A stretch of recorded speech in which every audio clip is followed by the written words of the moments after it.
Johnson? This evening, and then probably an early night. So that's kind of Early, so you won't be up for the gut. Hello, this is Dr. Paul Cottrell, and I am doing this show on December 31st. Thank you for joining. I greatly appreciate it. Please help support the work that I do by making sure you subscribe to all the channels. I have YouTube, Brighteon, Bitchute, and Rumble. You can also follow me on TikTok, Substack, Patreon, Buy Me a Coffee. You can donate on my website, the-studio-reykjavik.com. Help support the work that I do. All this is for free. I give you my perspective on the news, and we figure out a way to make some money during the breaking news throughout the trading day. Now, you can donate through Stripe, PayPal, or Buy Me a Coffee on my website. You can also be a paid member to my Substack and Patreon channel. Again, all of these videos are for free.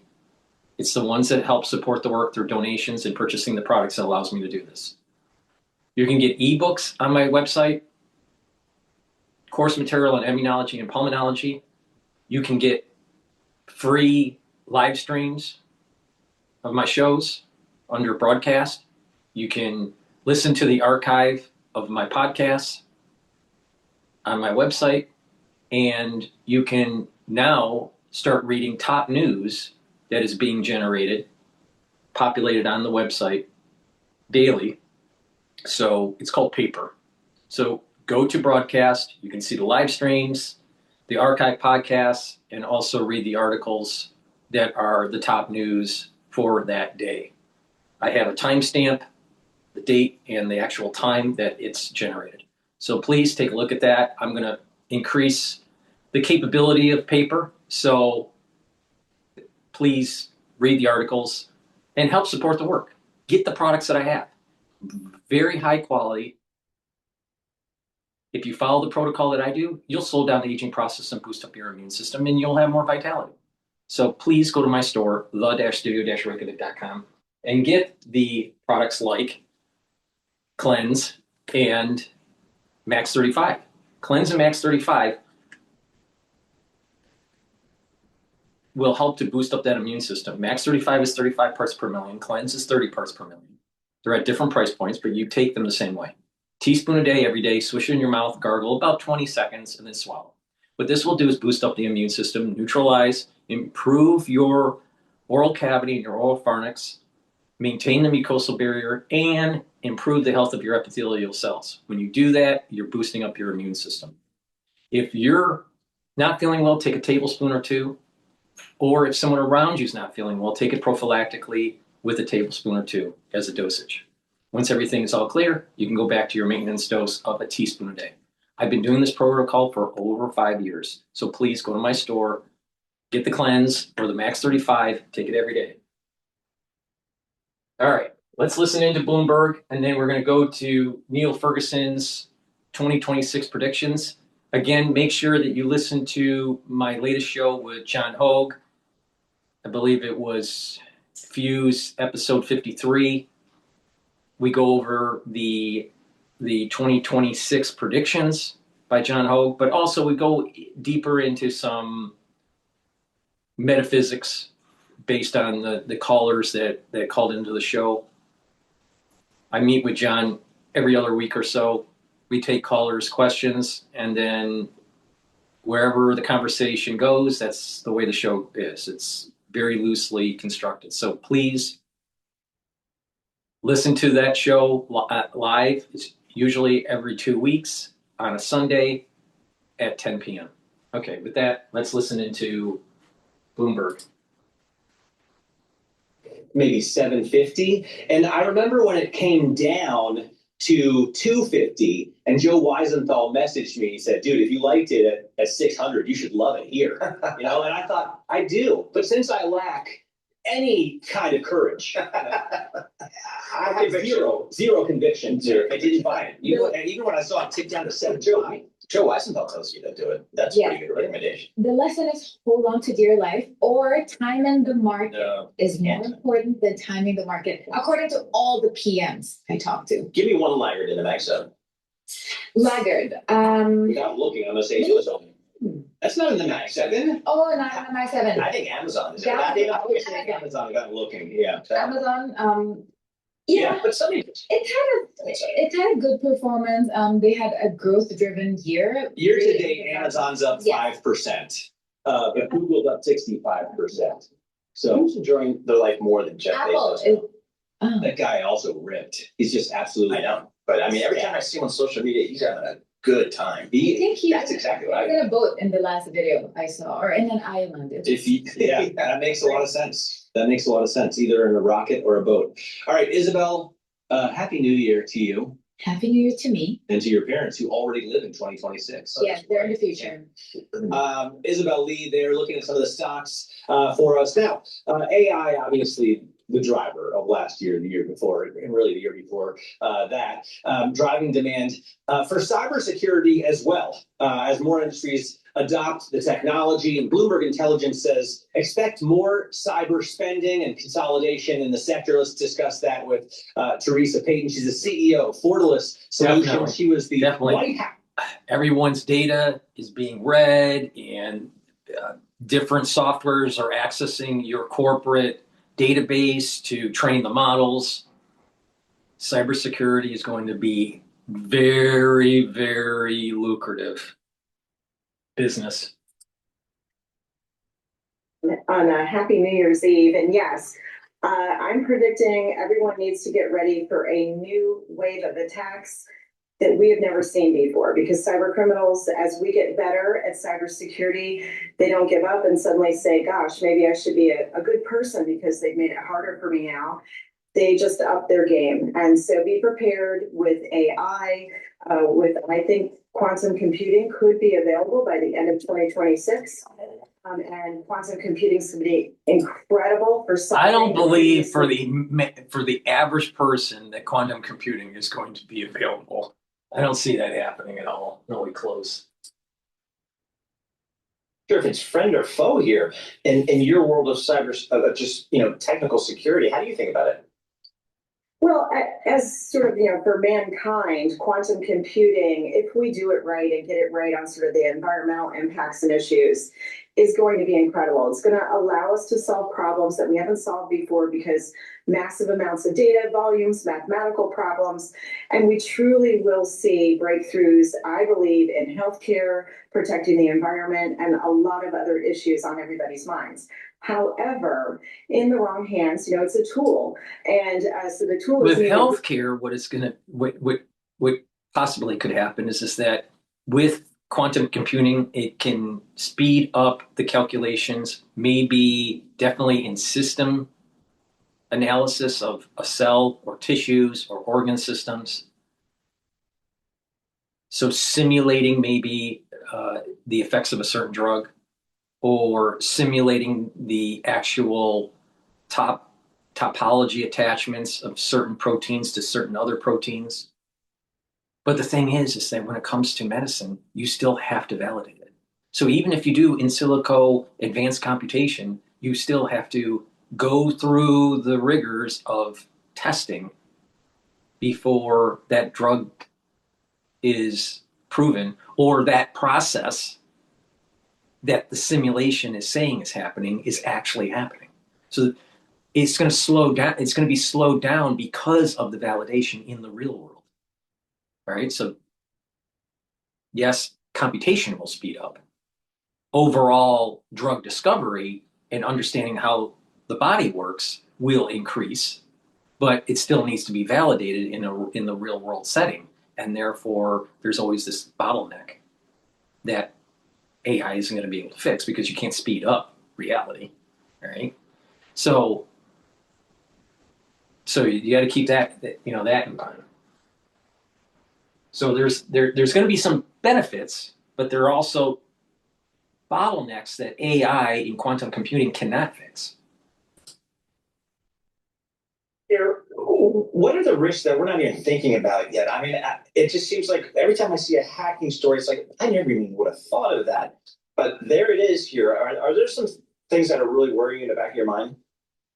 Yeah, I think if you sort of look at my top 5 list of things I'm worried about going into 2026. Cyber war. One is around the various AI implementations that have been happening. The lack of governance and guardrails also means that things are going to market and it may not be secure by design. And we're going to find out the hard way where the security is lacking in these different platforms.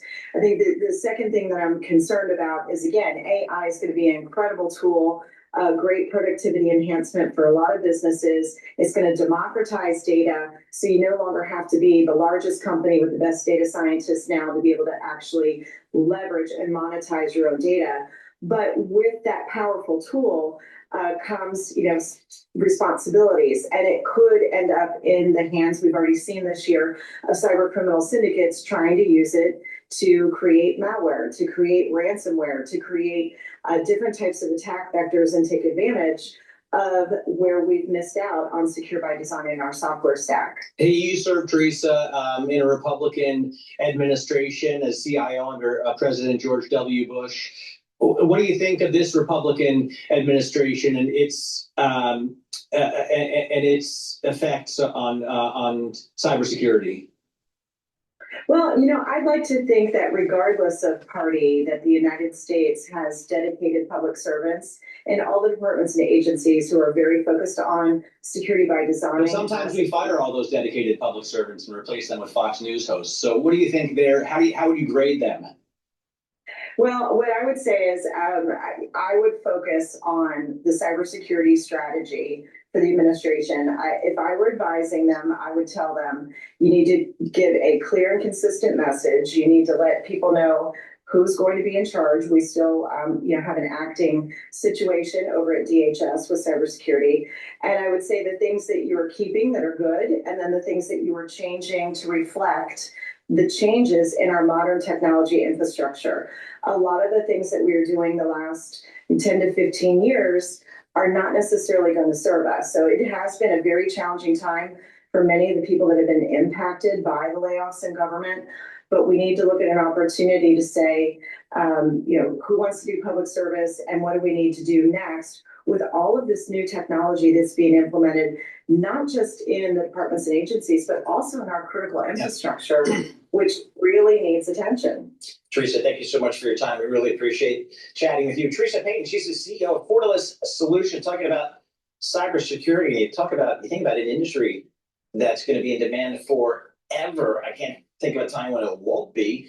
Cybersecurity is one of them. So, it's kind of like the plastics was back in the 60s, and I think cybersecurity is it for coming up.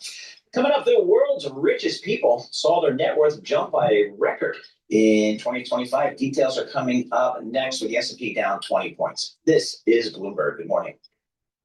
I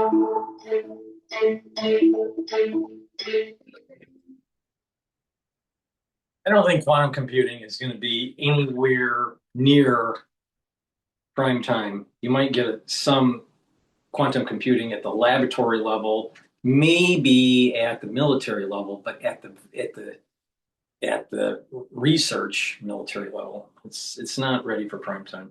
Please go to my store, the-studio-reykjavik.com, and get the Clarity Factor. Clarity Factor is going to help with getting rid of that brain fog, allow you to concentrate on tasks. It's going to increase your dendritic connections, so you're going to be thinking faster and you'll have better memory.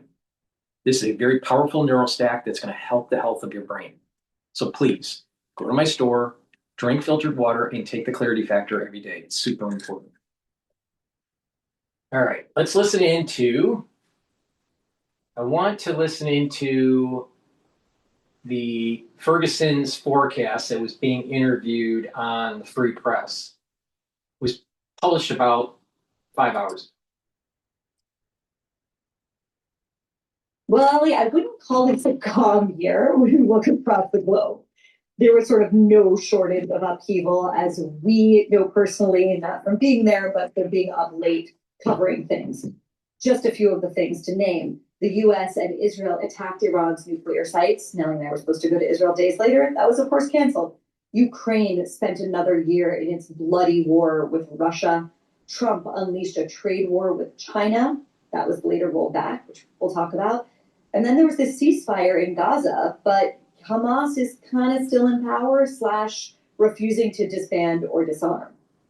So yeah, a quiet year for anyone in the news It's been business, super relaxing. and a lot of things unresolved. You know, even though we've had these big peace deals that the president likes to talk about. So someone who's helped us make sense of 2025 and someone who is going to help us make sense of 2026 is Free Press columnist Neil Ferguson. Neil's a historian. He's a senior fellow at the Hoover Institution at Stanford. He's written dozens of books. And he really is our go-to guy on the big geopolitical questions, both in print and on our podcasts. And so I think we should give Neil a ring. Let's do it. Neil Ferguson, welcome to Honestly. Well, hello. Hi, Ollie just gave you this very nice. Accountants who lead don't waste time. They invest in the CMA. CMA, Confidence Certified.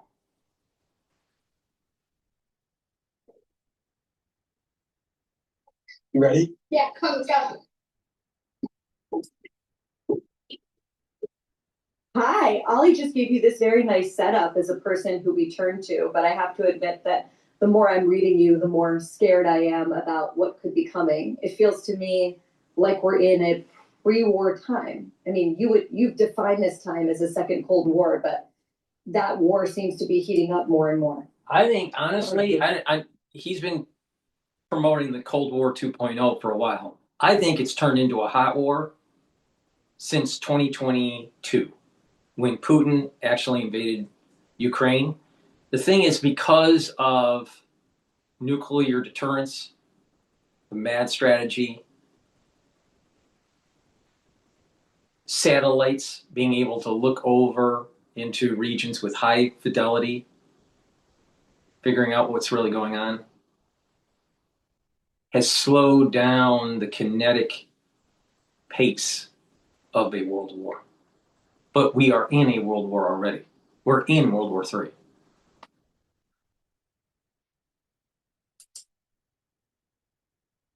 You're talking about the President of Peace is in the newly remodeled White House, and it's raining peace prizes. 2026 is clearly going to be the year when Immanuel Kant's state of perpetual peace arrives, and it really will just remain for us to remind ourselves of the lyrics of John Lennon's Imagine and sing them along with Democrats and Republicans alike, or maybe not. I think the framing remains, and I think this has been true certainly since 2018, maybe since Xi Jinping came to power in 2012, that we're in Cold War II. The People's Republic of China took the place of the Soviet Union.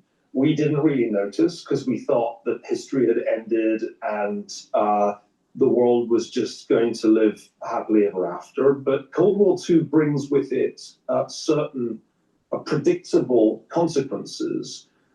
There are two superpowers.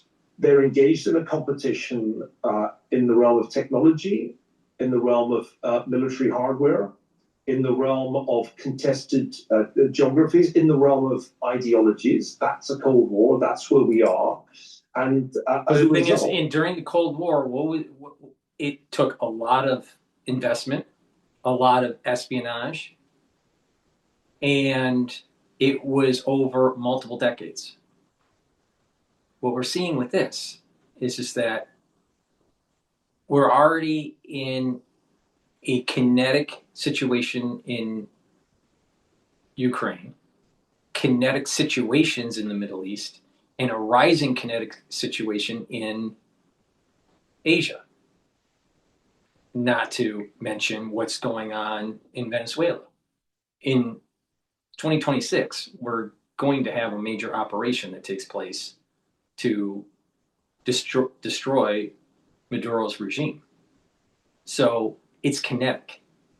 Another feature that's different between what's going on now and the Cold War is that during the Cold War, it ran its course with a whimper. It didn't end in a bang. It went with people rising up, and the Berlin Wall fell, and Russia, I should say the Soviet Union, collapsed.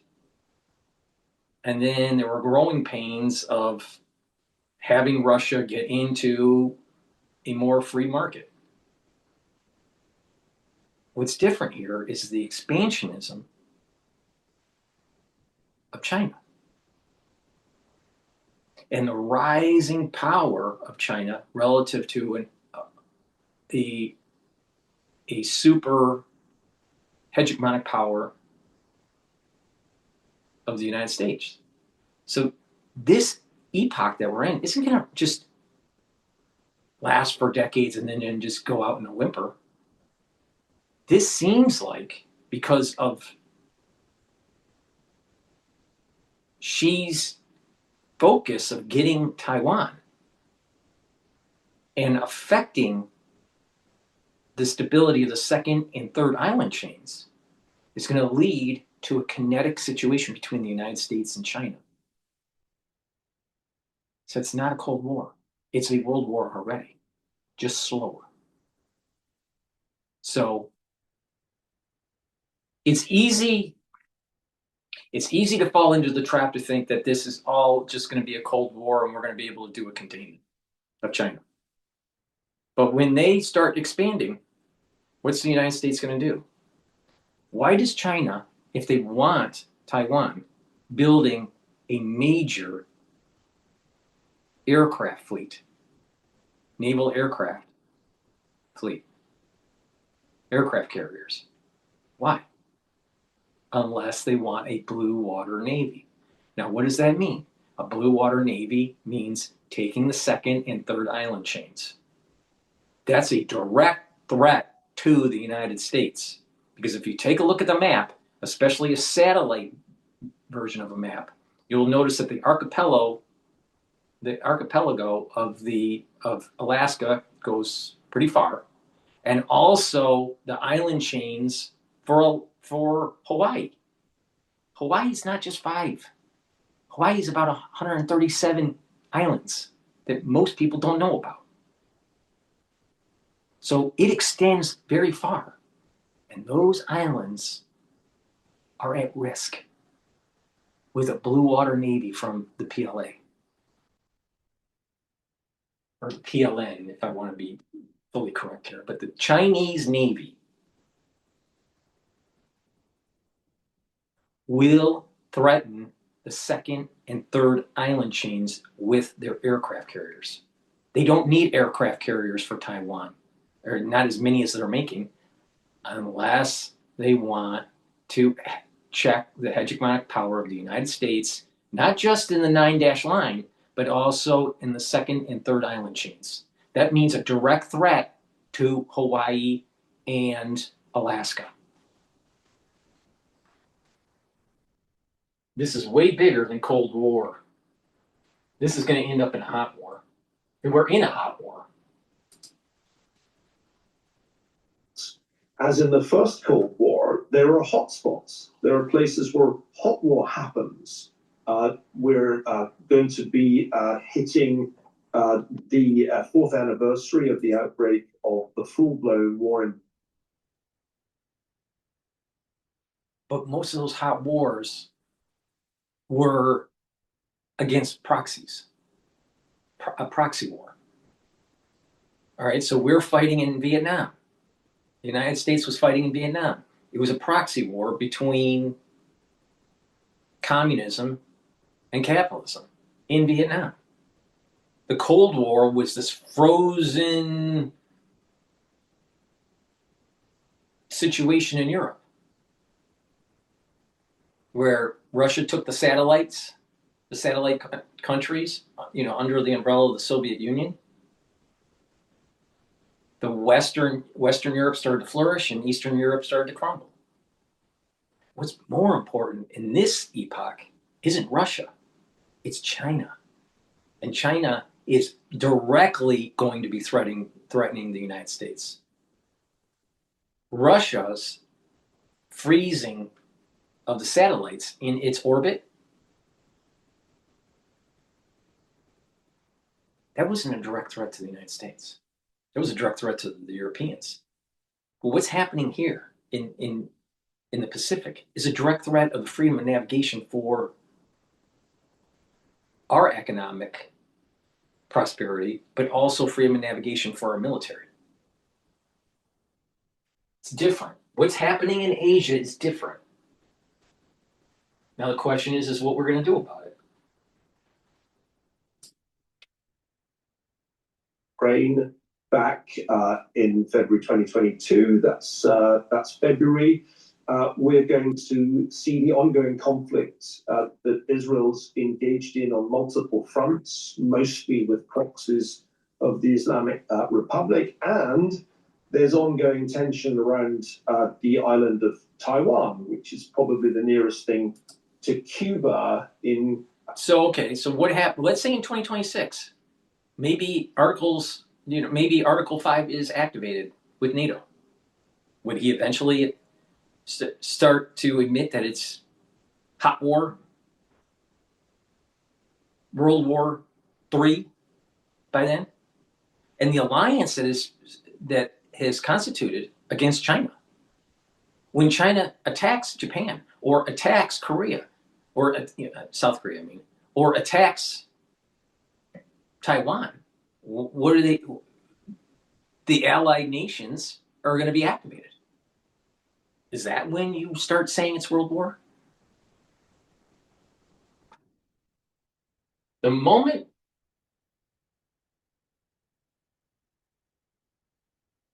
there is a high probability that in Trump's administration that Taiwan is going to be attacked by China, or China makes a miscalculation with Japan and or with the United States, and that leads to conflict.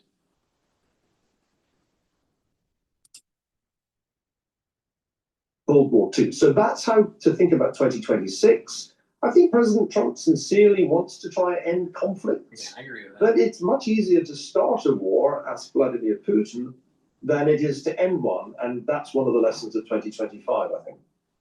Well, Neil, let's sort of go deeper into some. If you want to have a job in the next 5 years, these are the AI rules you need to know. Neil, let's sort of go deeper into some of the hotspots. When Norah O'Donnell sat down for 60 Minutes with Donald Trump, he literally pulled out a piece of paper that he had printed out with all of the peace deals he had made around the world. And of course, the most famous of these is the ceasefire in Gaza. Now, Trump, of course, has declared an end to the war. There's technically a ceasefire. And yet, it seems like Hamas is still in power in Gaza. So who actually rules Gaza? And what can we expect in that territory in 2026? Well, the first thing is to acknowledge that major success was achieved by US diplomacy. And I think that owed quite a bit to the involvement of the president's son-in-law, Jared Kushner, who, when he joined forces with Steve Witkoff, brought to bear his whole, I guess, network plus his experience in the region. And that meant that the key issue was resolved. The remaining surviving hostages that were still held captive by Hamas were released. And a kind of peace, I say kind of peace because it's not exactly tranquil there, but a kind of peace was achieved in Gaza, leaving Hamas in control of parts of Gaza, but not all of it, because in effect, Gaza has been divided, and a substantial part of it is actually under, well, in practice, Israeli control. The problem with Hamas is it's very difficult entirely to annihilate it. The Israeli Defense Forces had a pretty good go at this and certainly inflicted very serious damage on the organization. But it's still there in that rump of Gaza that it controls, and it's still using brutal violence to ensure that the local population doesn't question its authority. So that was an important moment and a meaningful success for President Trump, because it had been enormously difficult to resolve the problem ever since October 7, 2023, because Israel found itself in the wake of those appalling atrocities that you and I discussed more than once, Barry, having to do two incompatible things: destroy Hamas and rescue the hostages. It was pretty much impossible to do both those things. Now it can focus on destroying Hamas without having to be concerned about hostages. But I'd just like to add one broader point. It always was a mistake of media coverage to focus on Gaza as if it was the only game or the only war in town. Israel's actually been fighting on 7 different fronts. It has been dealing not only with Hamas and Palestinian Islamic Jihad, but also with Hezbollah in Lebanon. It had to contend with the Houthis. It had problems coming at it from multiple directions, including, until quite recently, from Syria. And so you have to really understand the Middle East in a slightly broader framework than just Gaza.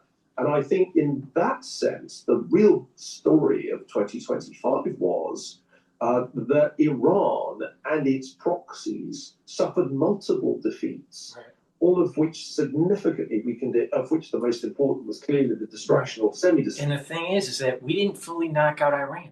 And if you pay attention to the news right now, it looks like going into 2026, Iran is going to have internal strife, and that internal strife will lead to having the mullahs orchestrate some sort of kinetic event in the Middle East to try to usher in their version of, apocalyptic times.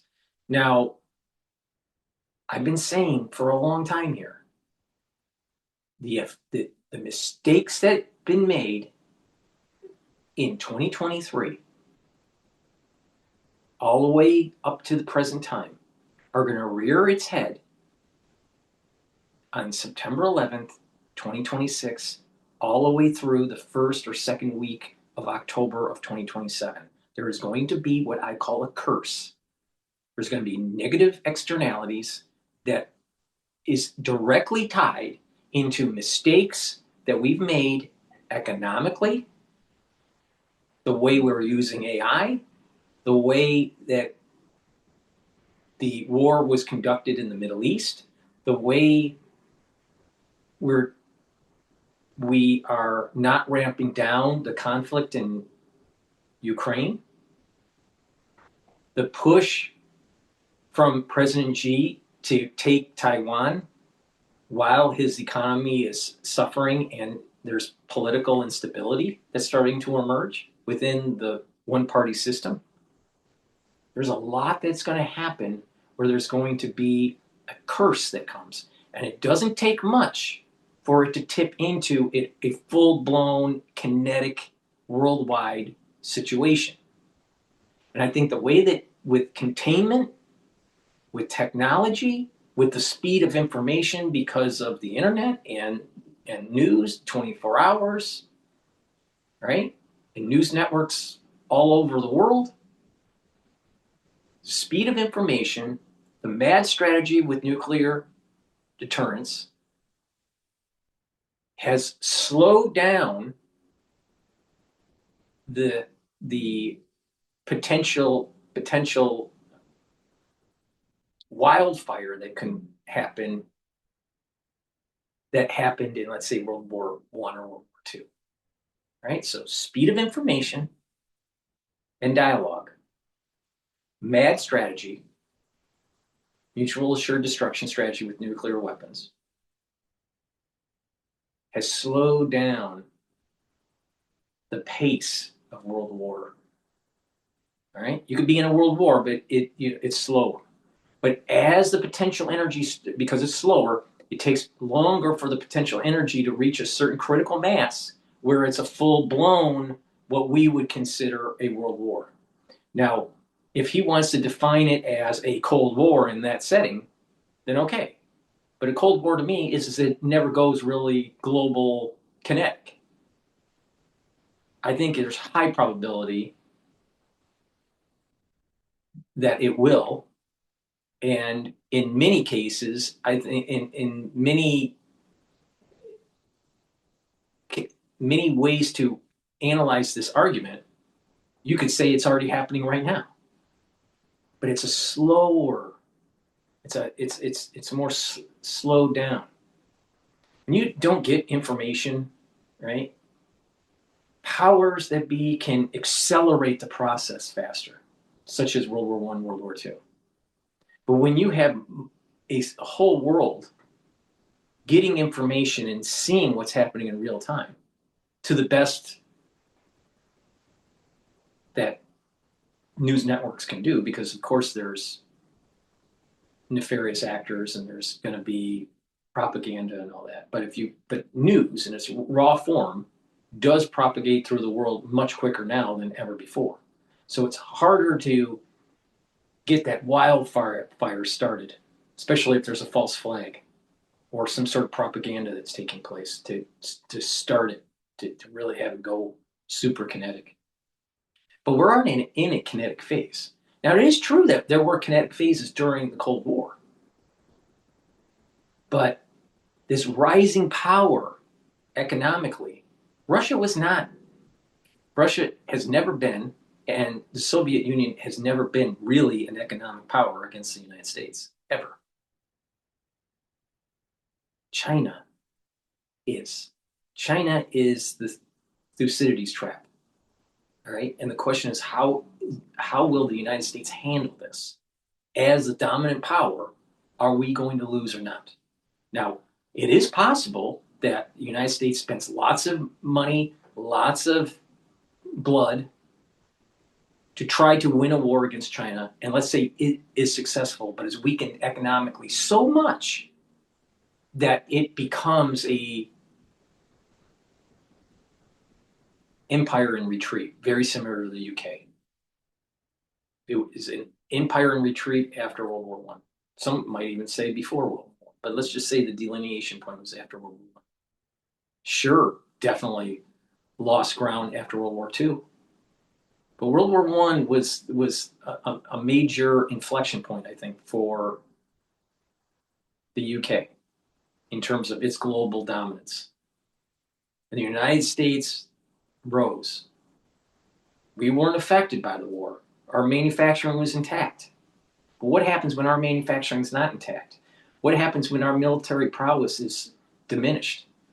And we already have major debt issues because of Lehman crash, because of 9/11, because of the war in the Middle East, and because of COVID. We can't afford a major war effort against China like we did against Japan or against Germany back in World War II. We can't afford it. We literally can't afford it. Our inventories get depleted so rapidly with each of these smart bombs or smart missiles that the quantity isn't there, and each weapon system is so costly. Now, some people say that when it goes kinetic with China, that it's going to be a 12-minute event. I'm not sure what that means. Does that mean nuclear? Does that mean we run out of ammunition so quickly? It becomes so costly. War is becoming so costly it can't even be done anymore. So this big war with China and the United States, if the United States loses, we've lost the empire. If the United States wins, we may still lose the empire, because the amount of effort and money that will be needed to be able to win that. We're not in a good situation. We are not financially stable to be able to have a sustained war effort against China. I don't think China is either. I don't think China has the technology compared to the United States, nor I think there's internal strife within the country. I think China, if it was left to a multi-party or even a two-party system, that it would not be as cohesive. That the one-party system forces the cohesion of the country. But I think the country wants to naturally break up.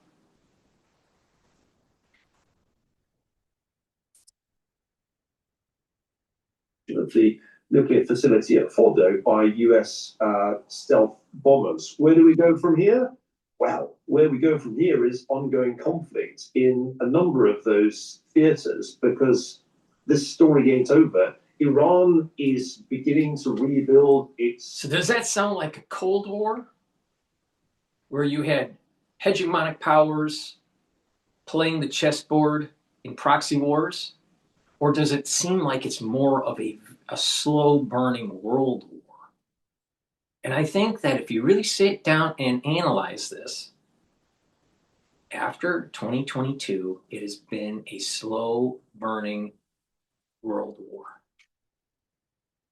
And when you layer in the metaphysics of this, there's a curse coming, just like there was a curse in 2008. We became greedy, and people started, the whole economy started convulsing. An asteroid hit New York because of credit default swaps and greed, a lack of regulation. Poor war planning and execution led to trillions of dollars wasted in the Middle East to fight people that are living in the Stone Age. The reality of the situation is an advanced country like the United States can't win a war against people that are living in the Stone Age. The Stone Age people can't defeat a major power like the United States, but the United States can't. You can't bomb someone back into the Stone Age if they're already in it. So waste, total waste, total waste. So we didn't get anything out of Iraq or Afghanistan post 9/11. The last soldiers died, and guess what? Wasted trillions of dollars. There's a curse coming. Do you think that the economic situation is good? It's teetering. Maybe inflation starts spiking up. Unemployment may be starting to go up. Wait, it's people feel uneasy. Layer in a war. How do you think things are going to be? What about the prospects of the job market with the uncertainty of AI? Curse is coming. A curse is coming. And it's going to start on September 11th, 2026. And it's going to go all the way through the first or second week of October of 2027. There's a curse coming.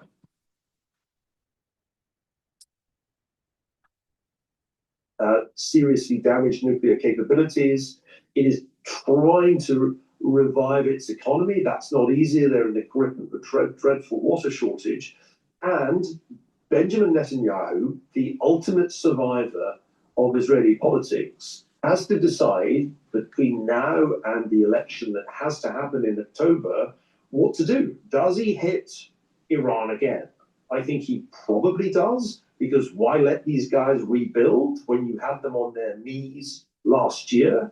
Challenge for him is that the more pressure he exerts, particularly on Iran, but more generally, the more he flexes in the region, the more ambivalence in the United States will become apparent. And I don't just mean the hostility of people on the left, which has been going on for some time.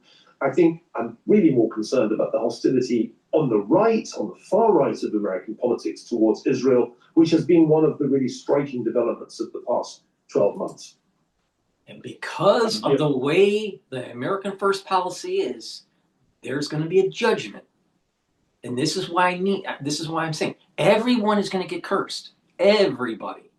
Israelis, Jews, Christians, Muslims, American citizens, Chinese, everyone in the world is going to be cursed when this door opens up on September 11th, 2026, on sundown. That's when the door opens up and the curse comes down. And that door doesn't close until the first or second week of October of 2027. So 9/11, 2026, the door opens up at sundown.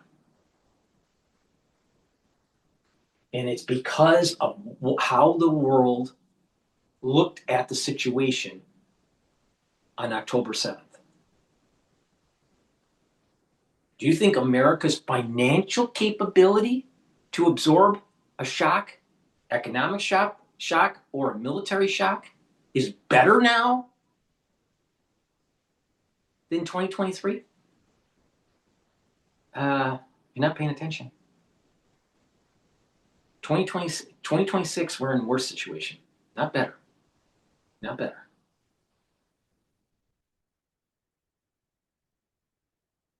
So he's saying it in a different way. I'm saying it in a metaphysical way. That a curse is coming because of the way people acted. America First policy is literally one of the main reasons why the curse is coming.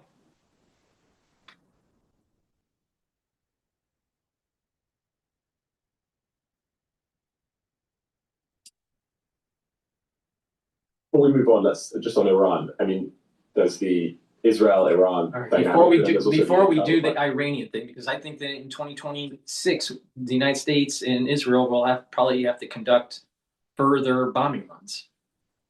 Now, the way I'm playing this is that I hope they do.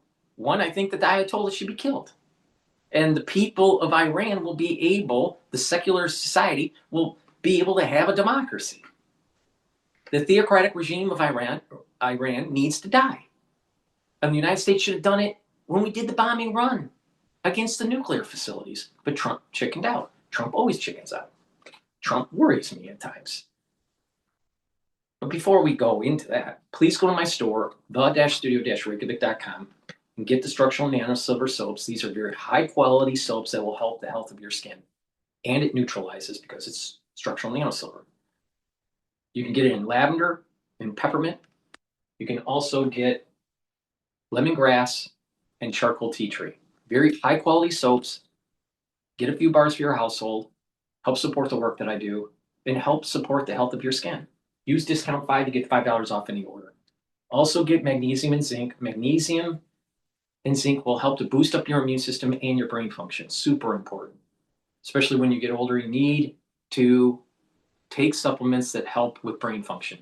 Get the magnesium and zinc, boost up that immune system, especially for the winter season, and take this every day, and you're going to help with your brain function. Super important. You're helping with your immune system. When your immune system is good, guess what? You slow down the aging process. So please go to my store, get the magnesium and zinc, and help your brain function and your immune system. If you spend $100 or more, you get a free gift until supplies last. Of the stability of the Iranian regime. You know, we see now young women in Iran walking around without hijabs in the way they couldn't not so long ago. The kind of open defiance that suggests a regime that doesn't feel as strong as it once did. What are your predictions of how things look in Iran internally in 2026, and whether there could be some kind of instability there that changes things geopolitically? Well, I think there's a great. File free in the app if you didn't file with us last year. Just file with TurboTax Do It Yourself by February 28th. No matter your tax situation, get the TurboTax app now. All right. Good morning. I'm here. What is your? Do you guys have like a thing? Cut the juice is a promo. Well, I think there is a great danger in inferring from protests in Tehran a probability of regime change or regime crisis in Iran as a whole. The regime has proved remarkably effective at withstanding popular protests year after year, and so I'm not about to predict its downfall. It's hard to believe that Supreme Leader Khamenei will still be alive at the end of 2026 because he's so old. And in fact, it's remarkable that he got through 2025. The bigger problem for the regime, I think, is what they do when he dies. And can they manage a transition when they don't have a succession plan? They don't have a successor to what I imagine will be an IRGC, a Revolutionary Guard-led military type regime.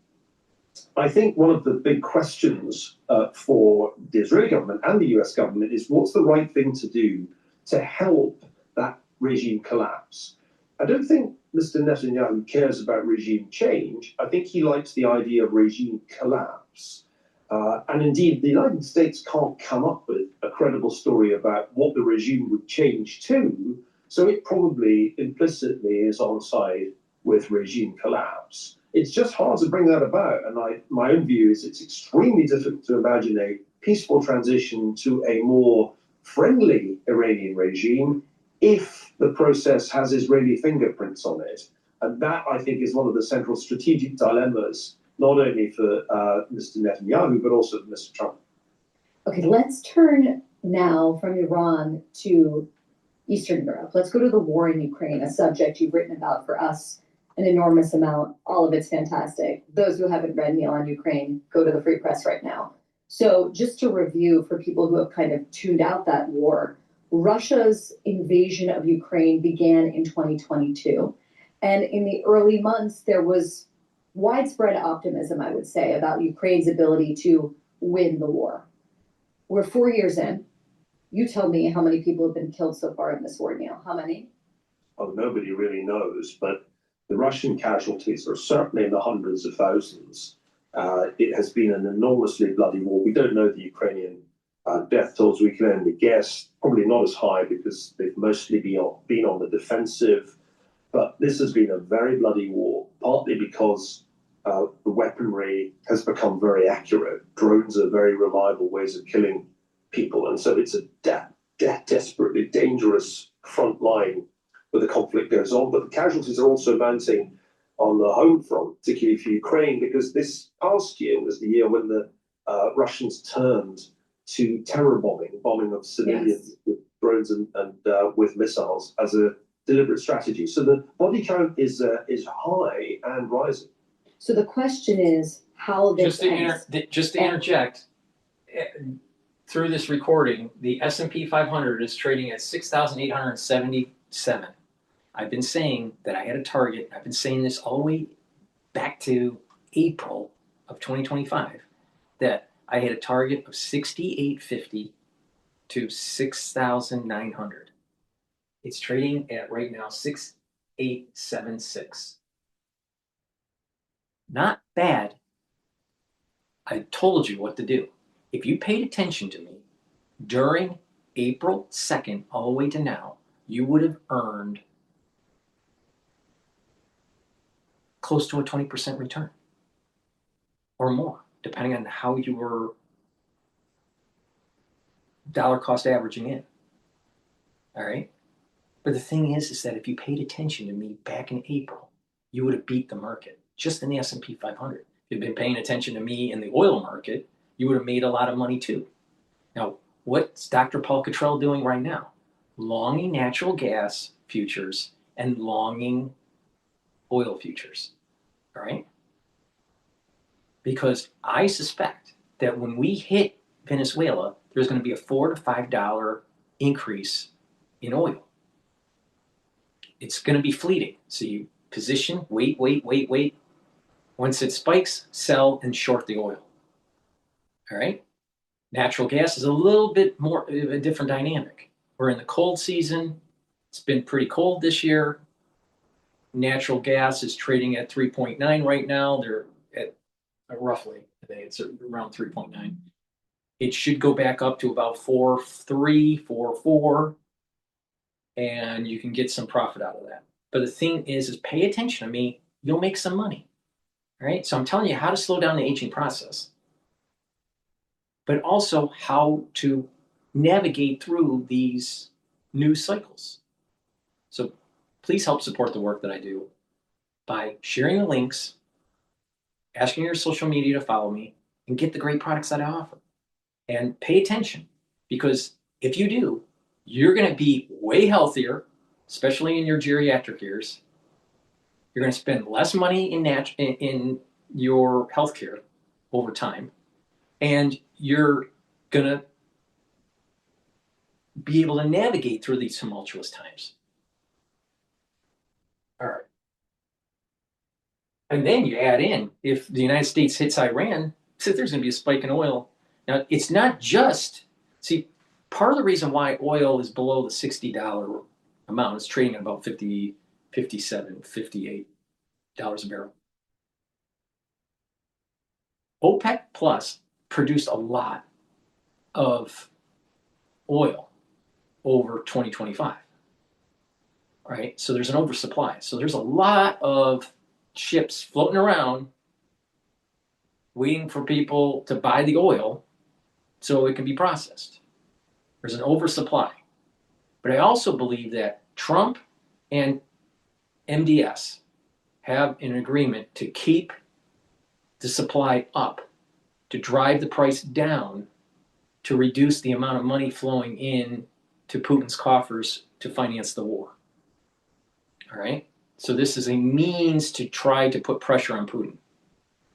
But it can't last for too long because Saudi Arabia needs the Brent oil to go up in the $70 to $80 range. And the oil producers in the United States needs it at about 60 on average. They can survive at 55 for a little while, but they really need 60 or above. Saudi Arabia needs in the 70 handle or 80 handle, not because of energy production costs, but because its country runs on the profits of oil. The country needs that amount or it's in debt. So they'll be issuing debt. Now they have been issuing debt because the oil has been lower, but it can't be sustainable that way. Oil is going to have to go up. So it's a safe bet that oil is actually going to go up in 2026. Iran war, Venezuelan war, potentially a war with Taiwan. And the producers are going to put pressure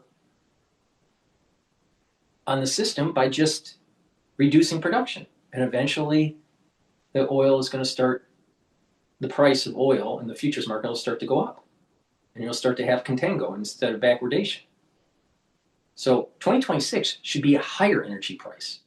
Now, it may be higher in, let's say, July and then come back down, and it may be flatlined year over year. Maybe there might be a cycle, but there's going to be a movement where you're at the 50 handle and you're going to go into the 60 handle.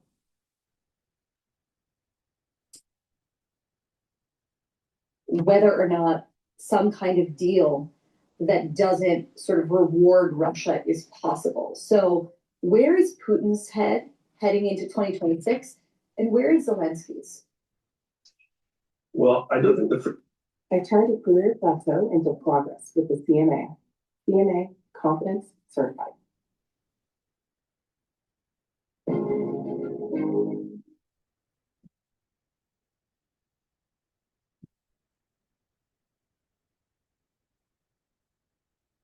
Well, I don't think the free press existed when this war began. It certainly didn't exist when Russia made its first move against Ukraine back in 2014. But if you were following my writing in other locations, I was saying that it was highly unlikely that Ukraine could win a war against Russia.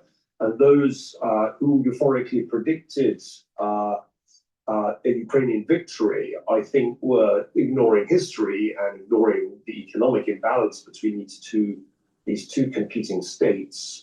So I was never an optimist about how this would turn out.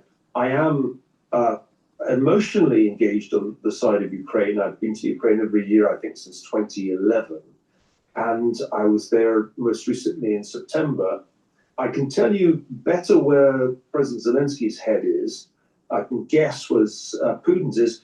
Of course, you can base your guess on an extremely long press conference that Putin has just held, during which, I can't say I watched it all, he made it pretty clear that he was not about to accept a compromise peace of the sort that has been on the table now for some weeks, that would leave Ukraine intact as a sovereign state with a substantial army and a US and European security guarantee.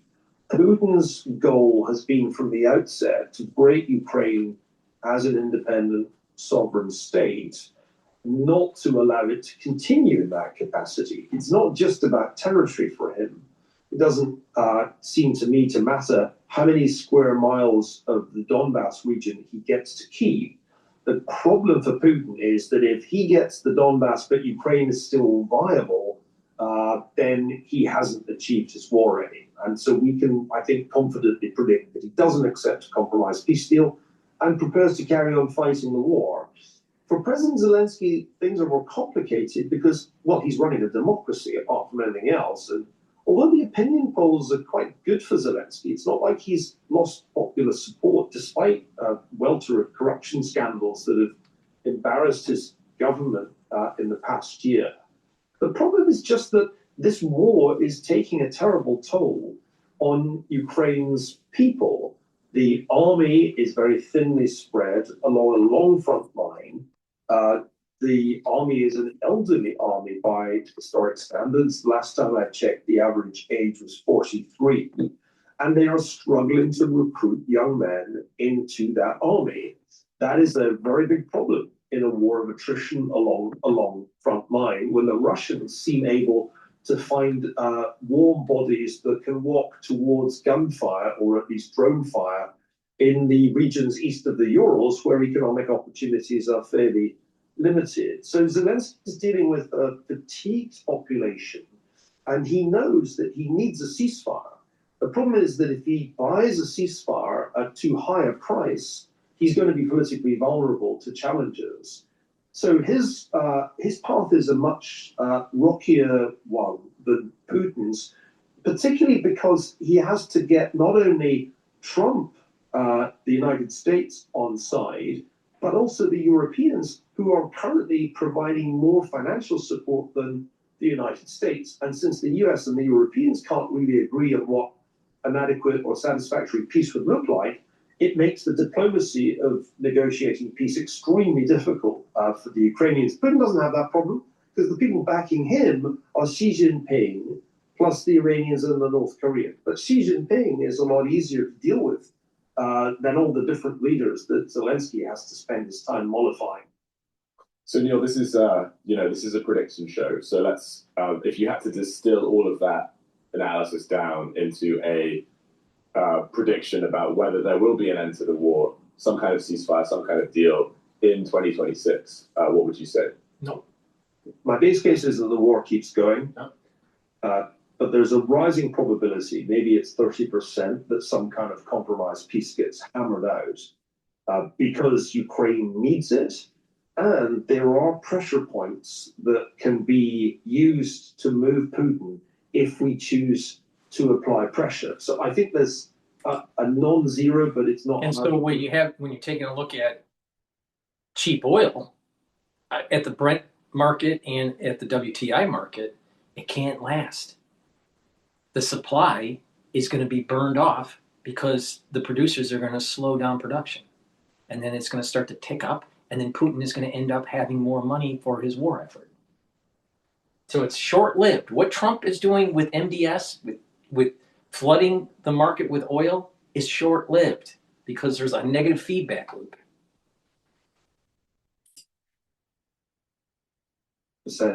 Probability of at least a ceasefire in 2026. But the base case is, I'm afraid the war keeps going. And just on that, one more question, which is, what should the Trump administration be doing? That it badly wants peace. What should it be doing if it wants to deliver that in 2026 that it's not currently doing? It needs to put pressure on Putin. Well, there are two things that really can hurt Military Russia. pressure. One is that you make secondary sanctions on Russia's oil exports real so that they cease to have a market because it's too expensive for Indian or Chinese businesses to buy Russian oil. We've threatened that, but we haven't really enforced it. And the second thing is just to tell the Ukrainians, just keep hitting those targets deep inside Russia. Here, have some more missiles to do it. And we could also do that. We nearly gave them the Tomahawk missiles, and then Trump changed his mind. The reason, by the way, that we aren't doing more is not that President Trump has a bromance with Putin or that the Russians have compromised on him. It's that strategically, the Trump team thinks that it's in a world of great powers, one of which is the US, one of which is China, one of which is Russia, and maybe there are a couple of others. And in that world, you can't permanently antagonize both Russia and China. Ideally, you want one of them to come closer to you. So on the basis of realpolitik, or as we've sometimes called it, Barry, real estate policy, the Trump people don't really want to lean that hard on Putin. They're hoping that they can get Zelensky to make the concessions because, well, he's just Ukraine. He's not a great power. That's how they think about these things. The trouble about that approach is you don't get the peace because Putin has no incentive to settle. Putin can just play to win. He can just grind out this victory, even if the casualties on the Russian side go to 1 million, because he's Putin. He's got the bodies and he's got the power. He doesn't have the accountability to his own people. And he's got the Chinese supplying them with the hardware. That's why my base case is that the war keeps going. I think the Ukrainians can hold out, but it's getting harder and harder for them. And that's why I'm urging them and the US and the Europeans, take a compromised peace, even if it means losing some of the territory in Donbass you currently control, because you need a ceasefire, and with security guarantees, you have a future. So we've covered the Middle East. We're on a rapid whistle stop. Please go to my store, the-studio-reykjavik.com.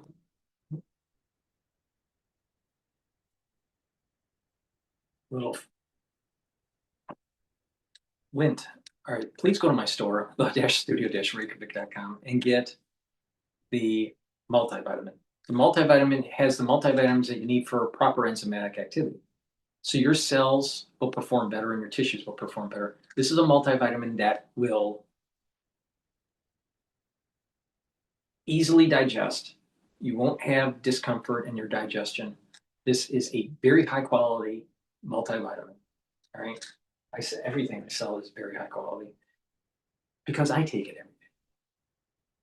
Now, probiotics, you should take them with the multivitamin. The probiotics, you can get it in a powdered form or the veggie cap form on my store, the-studio-reykjavik.com. Now, with the probiotic, you're going to improve your gut biome.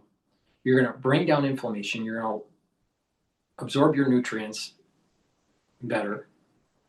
You're going to improve your immune system at the gut level, improve your metabolism. And also, you're going to improve your brain function. You'll be able to sleep better. And when you sleep better, you're going to be able to consolidate memory, bring down cortisol levels, detoxify your central nervous system, and you'll be well rested. And when you do that regularly, you sleep good sleep and have those 3 to 5 cycles of REM sleep, you're actually going to slow down the aging process. So good health starts at the gut. Go to my store, get the probiotics, and also take the multivitamin. Again, it's easy to digest. Now, we're in the cold season. A lot of people are getting things. If you've noticed, I've warned people going all the way back to July. Get the drops, structural nano silver drops. You can get it in honey and lemon, cherry flavor, and blueberry. Get a few bags for your household. Have some at work and at home. Take them the moment you have that throat irritation. And what that will do is neutralize and help boost up that immune system. Now, if someone around you is not feeling well, take these prophylactically to be able to create the secretions and to protect the epithelial cells in your oral pharynx. Super important. These are very powerful, very high quality. Please go to my store, get the structural nano silver drops. And get the deodorants. They're dual purpose. You can get it in peppermint, lavender, and tea tree, and citrus. They're for males or females. Has no aluminum, no baking soda. It's made with all natural ingredients. Made from essential oils from the Himalayas. You use this as a daily deodorant, and guess what? It will also help to detoxify your body. So when you're detoxifying your body, your immune system and your endocrine system will perform better. This is the best deodorant that you can buy. So please go to my store, the-studio-reykjavik.com, get the deodorants, and help with your immune system and endocrine system. All right, let's continue. Around the world, we've gone to Eastern Europe. Now let's go to what you and everyone I trust really considers our most formidable adversary, and the force, frankly, behind a lot of what's going on in those other places, which of course is China. Trump on April 2nd declared Liberation Day and announced these reciprocal tariffs on all countries not already subject to sanctions. Some of these tariffs, of course, reached as high as 125%. I remember being in a very cold hotel room and live streaming with you about this topic. And then, of course, what happened is that, people, especially libertarian economists, were freaking out.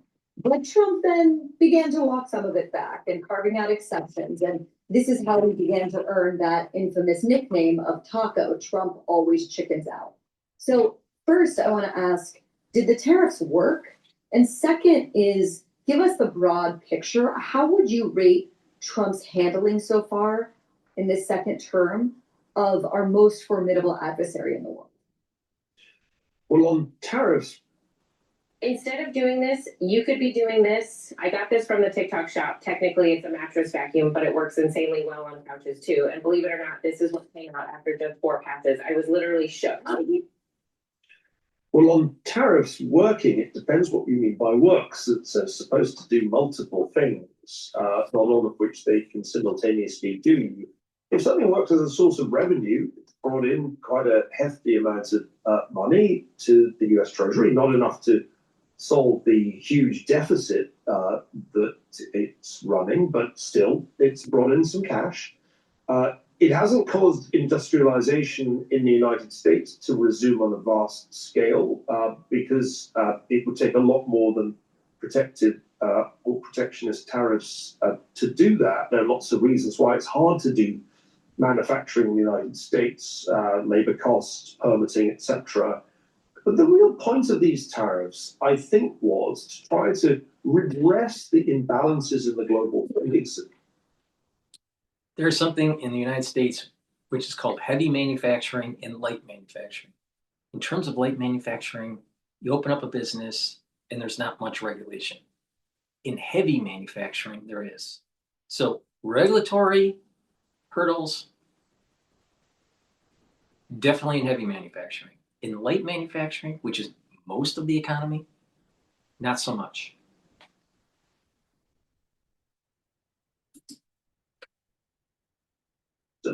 Which I think were real. I don't think it was delusion on the part of Donald Trump to say that the trading system, the so-called liberal international order, benefited others more than the United States.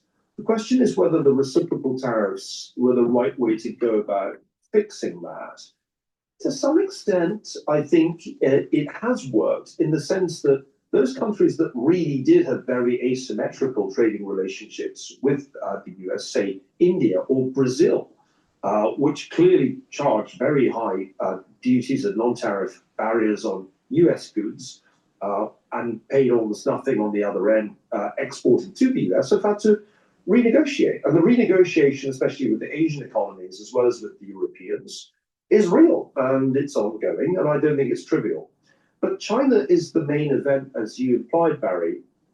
And when you look at the trade war with China that Trump launched very early on in 2025, before reciprocal tariffs, before Liberation Day, the result of that trade war has to have been a win for Xi Jinping. Unlike everybody else, China retaliated commensurately in a kind of tit-for-tat, game theoretical way. They planned for this. They had a strategy. Everything Trump did, they matched it. And then they played their ace, which was export controls on rare earth elements. That's all those weird and wonderful things on the periodic table that you never learned in chemistry, which turn out to be kind of important for a whole bunch of 21st century industrial activities. And that was the trump card, which forced the United States to scale back its tariffs on China and enter into negotiations, which are still going on, about the tariffs that the US and China are going to levy on one another. So I think you have to say that as an instrument in Cold War II of applying pressure to Xi Jinping, this did not work well. In fact, it revealed the power that China now exerts not only over the US, but over the whole world, because it has a monopoly on the mining and refining of these rare earth elements. And you can't build a modern car without those. Neil, the place, of course, where this Cold War people worry might become a hot war is Taiwan. And we ask you about it now because the clock is ticking, and Xi Jinping has set himself and his the Chinese army a deadline of being ready to achieve reunification, meaning in non-propagandistic terms, the invasion of Taiwan by 2027, which means it has to happen this year, or it might happen this year. So again, I'm going to pin you down with a cold hard prediction question, which is, will China invade Taiwan in 2026? No, it won't. And I don't think it depends. It depends on if economically we are weak and can't respond for some reason, maybe some sort of recession or whatever. Also, the political instability in China is part of the calculus. President Xi may make his move to try to consolidate power if he feels threatened internally within the one-party system. Also, is there some miscalculation by the defense force of the United States, Taiwan, or even Japan? Maybe even the Philippines. Something that is just bullet out of the blue sky type stuff. A black swan event. Now, this coincides with this idea that the curse starts September 11th, 2026 at sundown and lasts all the way through the first or second week of October of 2027. So things could be emerging and you don't go kinetic until 2027. But there's these rumblings or these tremors in 2026. So there's a high probability that there's going to be some sort of bad event that it takes place in the world where everyone's going to be affected. And I suspect that it's a combination of war and economics. Now, I'm not sure which one happens first. If it's war first and then the economics starts to take hold, or if it's the economics that takes hold and then war. I don't know. But both of them seem to be on the table. Build a website you love with Wix. For your words, create your brand, your opportunity. No, it won't. And I don't think it'll invade Taiwan in 2027 either, because I don't think China's military is ready to carry on what would be an enormously challenging military operation. I'm not even sure they're going to blockade Taiwan, which is another option where they just surround the island and control access to it for people and trade.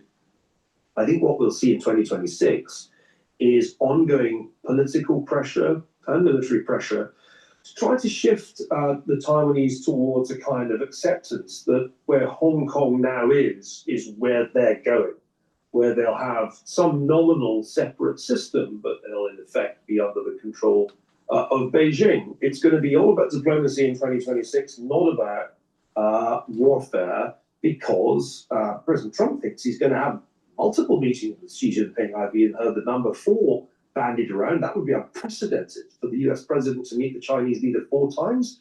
Not even Richard Nixon managed that. I think we can forget 4 meetings, but there'll be at least 2, I guess. And these meetings will be very consequential because there is a whole lot of stuff on the table. It's true that the Chinese have the rare earth elements that they can restrict our access to, but we have something that we can restrict their access to, and that is the most sophisticated semiconductors. Those are the ones designed by NVIDIA, by Jensen Huang's company, and manufactured by TSMC in, you guessed it, Taiwan. They'll engineer them way around there. Are going to be about tariffs. They're going to be about trade restrictions, about export controls on rare earth elements. They're going to be about fentanyl. They're going to be about a whole range of things. But the one that will really be the key is Taiwan itself. Yep. The Chinese want the US to change its position on Taiwan, to say right out that we will not support, in fact, we will oppose any move towards Taiwanese independence. I don't think President Trump is going to do that. I don't think any of his advisors will tell him to do it, but that's going to be the ask. So it's going to be a year of summitry, not of invasions or blockades. And these summits could be very consequential because there's so much on the table. I think that the war most likely would not take place. The invasion of Taiwan won't take place in 2026. But once the gate is opened up for the curse, that increases the probability that it's going to happen at the tail end of 2026 or into 2027. Now, if the PLA is writing white paper saying that, guess what? They want Taiwan by 2027. That falls right in line with this curse issue that I've been saying that was going to happen for a long time here. All right? I haven't just said this. I mean, just go back through some of the old videos. I've been saying this for more than 6 months. There's a curse coming. It's not going to be pretty. And I'll tell you, pay attention to what you remember back in some of these other epochs. All right? What was happening right before 9/11? How did you feel about the economy? All right? Go back in your personal history and think about that. If you're old enough to really think about this, think about what was going on in 2020, in early 2021. All right? And how you felt economically. Think about what was going on, and then obviously 9/11 happens. All right? Think about what was going on in your personal life in 2006 and early 2007, before the crash of Lehman. There's rumblings that take place months, if not a year before. Think about what was going on in your personal life in 2019, before the crisis, the pandemic. There are rumblings that take place because nothing happens in this on our plane. Nothing happens in this universe, on our planet, without God wanting it to happen. Or let me rephrase that. Without God letting it happen. Maybe God doesn't want it to happen, but God lets it happen. Nothing. Not a birth, not a death, not good luck, not bad luck, nothing. So when this happens, it's because God's letting it happen. It's because we did something as a collective wrong. So think about what was happening in 2006, before the crisis of 2007 and 2008. Because that crisis was starting to roll and get more and more and more. It was like an avalanche. Same thing in 2019. And it rolled into 2020, 2021, and 2022. Think about what was happening just before October 7th of 2023. And what was happening in the world. And what was happening in your life. And how you've been affected by the tumultuous times during the Biden administration. Same thing is going to happen here. Think about where your life is right now and how it's going to emerge as that gate opens up on September 11th of 2026. The probability of something really bad coming is very high.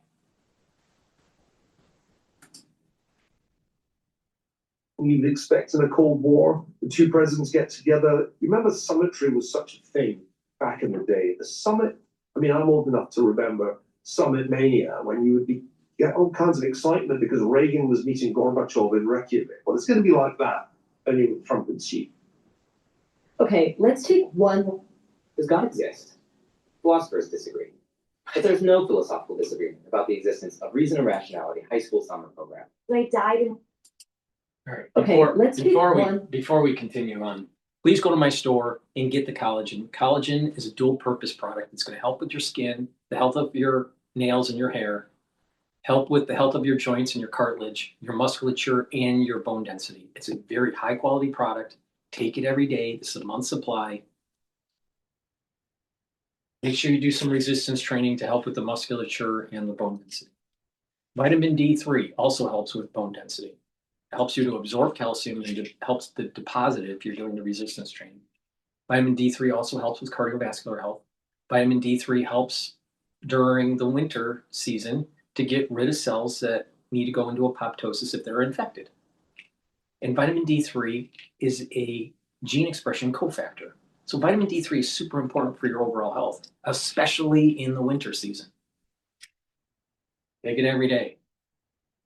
Olive leaf extract, dual purpose product. I like providing dual purpose products to my audience. Why? Because you'll be able to target multiple systems and you get more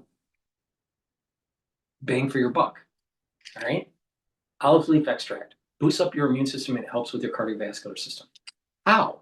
How does that work, Dr. Paul Cottrell? Let me tell you. Brings down inflammation. When you're bringing down inflammation, you're helping your immune system. And by bringing down inflammation at the vascular level, you're reducing plaque formation. And bringing down inflammation at the brain level, you're reducing stress on your neuron. So it's also going to help with protecting the health of the neuron and the myelin sheath. Olive leaf extract also helps to control your lipid profile by helping to bring down LDL levels and increase your HDL levels. When you do that, you're reducing plaque formation, so you have better blood flow. When you have better blood flow, guess what? You're healthier.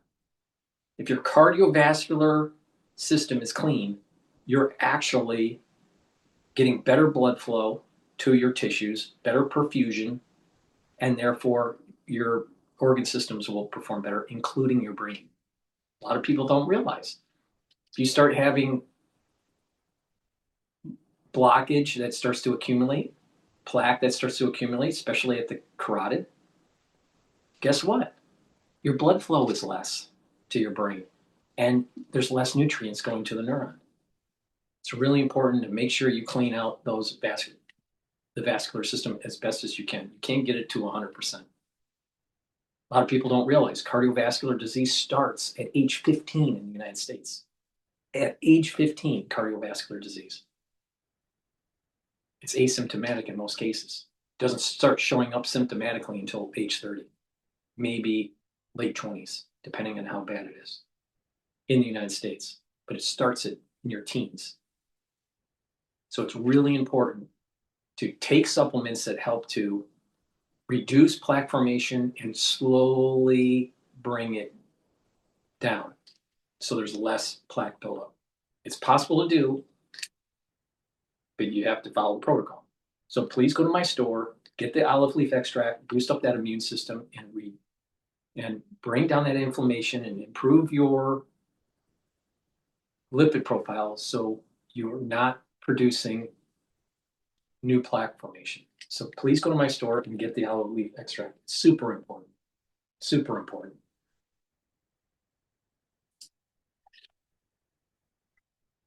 One that I don't know if we could have predicted a year ago, and that is Venezuela.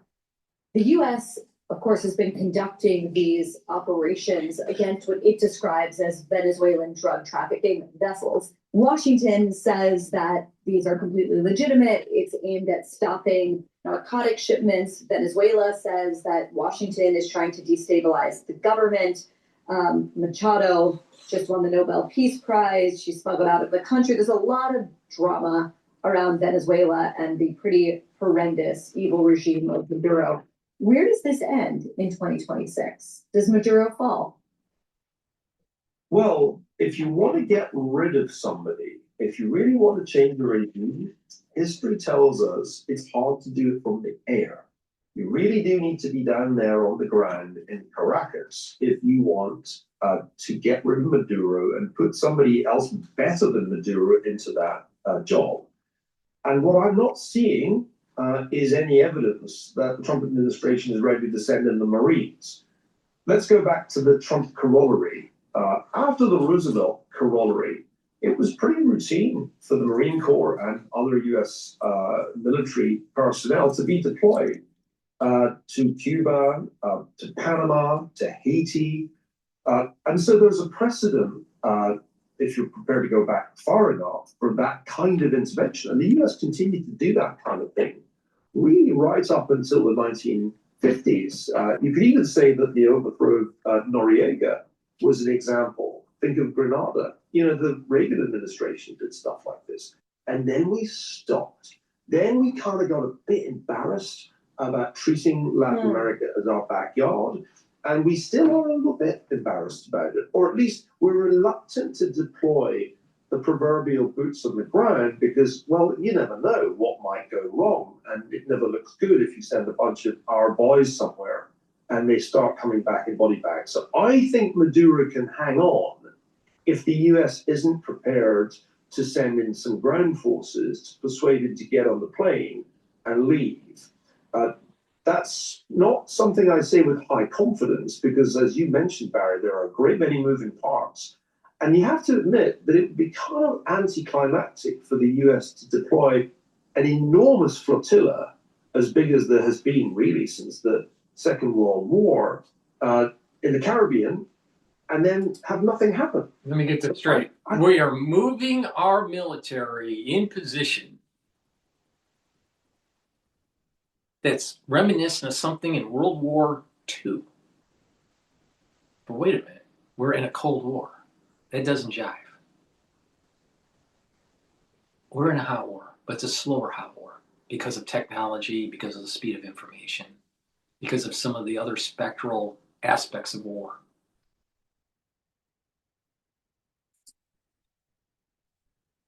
I don't quite work out how they get around this, but I'm confident that if Maduro doesn't want to go, he's not going to go unless there is a military force there that makes him go. Neil, we've covered the kind. Without headway, I can't imagine that I would ever be taking insurance.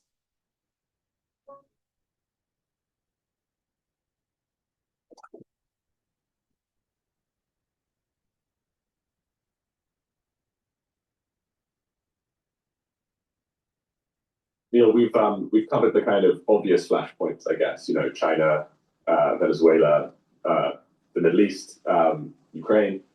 Often, though, it's the places that we don't predict where, and that's where the drama pops up. You know, who could have predicted in 2023 that at the start of 2023 that Israel-Gaza would be the big thing for the following 2 years.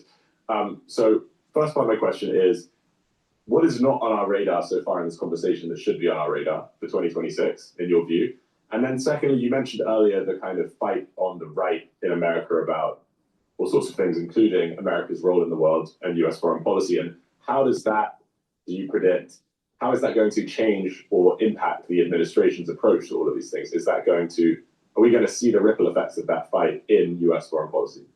Well, this is a subject that I've been thinking a lot about since the hideous massacre in Bondi Beach in Australia. And I come away with the following conclusion that there are going to be attacks on Jewish communities all over the world because the pattern is now establishing itself that the Islamists, whether they're Iranian-backed or not, see a whole... This is part of the curse that I'm talking about. It's not the only part because there's going to be a financial component, but this is part of the curse. And there's going to be, what I've been saying, there's going to be a fight between Esau and Jacob.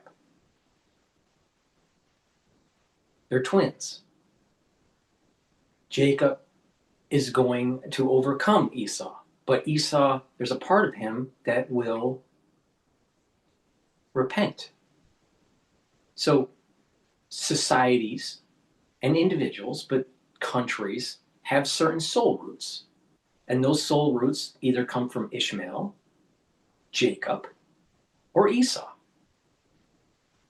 So certain countries have sometimes a pure soul root, Esau, or a pure soul root, Jacob, or a pure soul root, Ishmael, or a combination of them. Maybe more Jacob and a little bit of Esau, or more Esau and a little bit of Jacob. All right, so there's a spectrum of this. And that includes individuals. You can have an individual that is pure Jacob, but in a society that is pure Esau, and vice versa, or a combination. All right, with that said, all of our soul roots are coming from these three. Even countries come from a soul root. Do you think about the ethos of a country? It's the essence of that ethos is the soul root. Okay. There's going to be a great battle between Jacob and Esau. And during this battle, or just before the battle, Esau starts to repent. And the part of Esau's soul root starts to divide into a positive Esau and a negative Esau. The negative Esau is the evil part of Esau. The positive Esau aligns with Ishmael and Jacob. And all three of those, the positive Esau, Jacob, and Ishmael, band together to kill negative Esau. This has been written down for centuries, all right? Over 2,000 years. When this happens, Satan dies. Satan is attached to Esau, but the negative part of Esau. And as the positive part of Esau is starting to repent and pull away, there's rumblings and convulsions in the world. That's what we're seeing. We're seeing this split that's taking place. All right? And this is part of the curse. For this big event to happen, there's a curse that gets people to be polarized, to go into their different soul roots, and then to do what they're supposed to do. This has been written down in the Zohar for close to 2,000 years. So this should not be a surprise.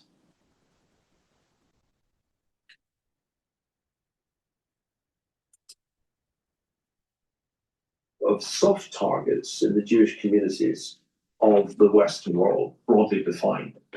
And as that violence continues, and I fear it will, then I think the whole issue of anti-Semitism is going to become a bigger and bigger issue in US politics, because those, and I associate them with Tucker Carlson and others who have supported him, those who want to flirt with the old and odious anti-Semitism of the right will, I think, be roundly condemned, as they were by Ben Shapiro just the other night, by people who understand that anti-Semitism is a truly toxic ideological substance.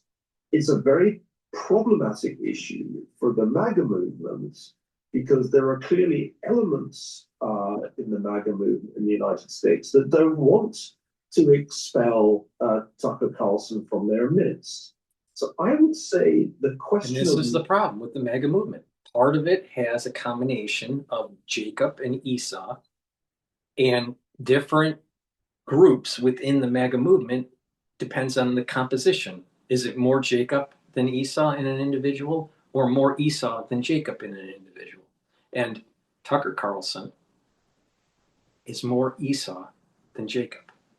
Now the question is, within the Esau component of the soul root, how much of it is negative Esau and how much of it is positive Esau? If you have a lot of Jacob and a little bit of Esau, you probably have more positive Esau than negative Esau. If you are more Esau than Jacob, you probably have more negative Esau than positive Esau. So hopefully that kind of gives you an idea of the chemistry, the composition of these soul roots. Tucker Carlson is more Esau than Jacob, and probably more negative Esau than positive Esau. So when the split happens, there's going to be more convulsion with him.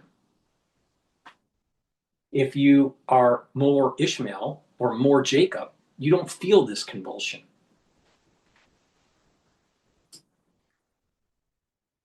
Where are we neglecting is the location of the next major attack on a Jewish community.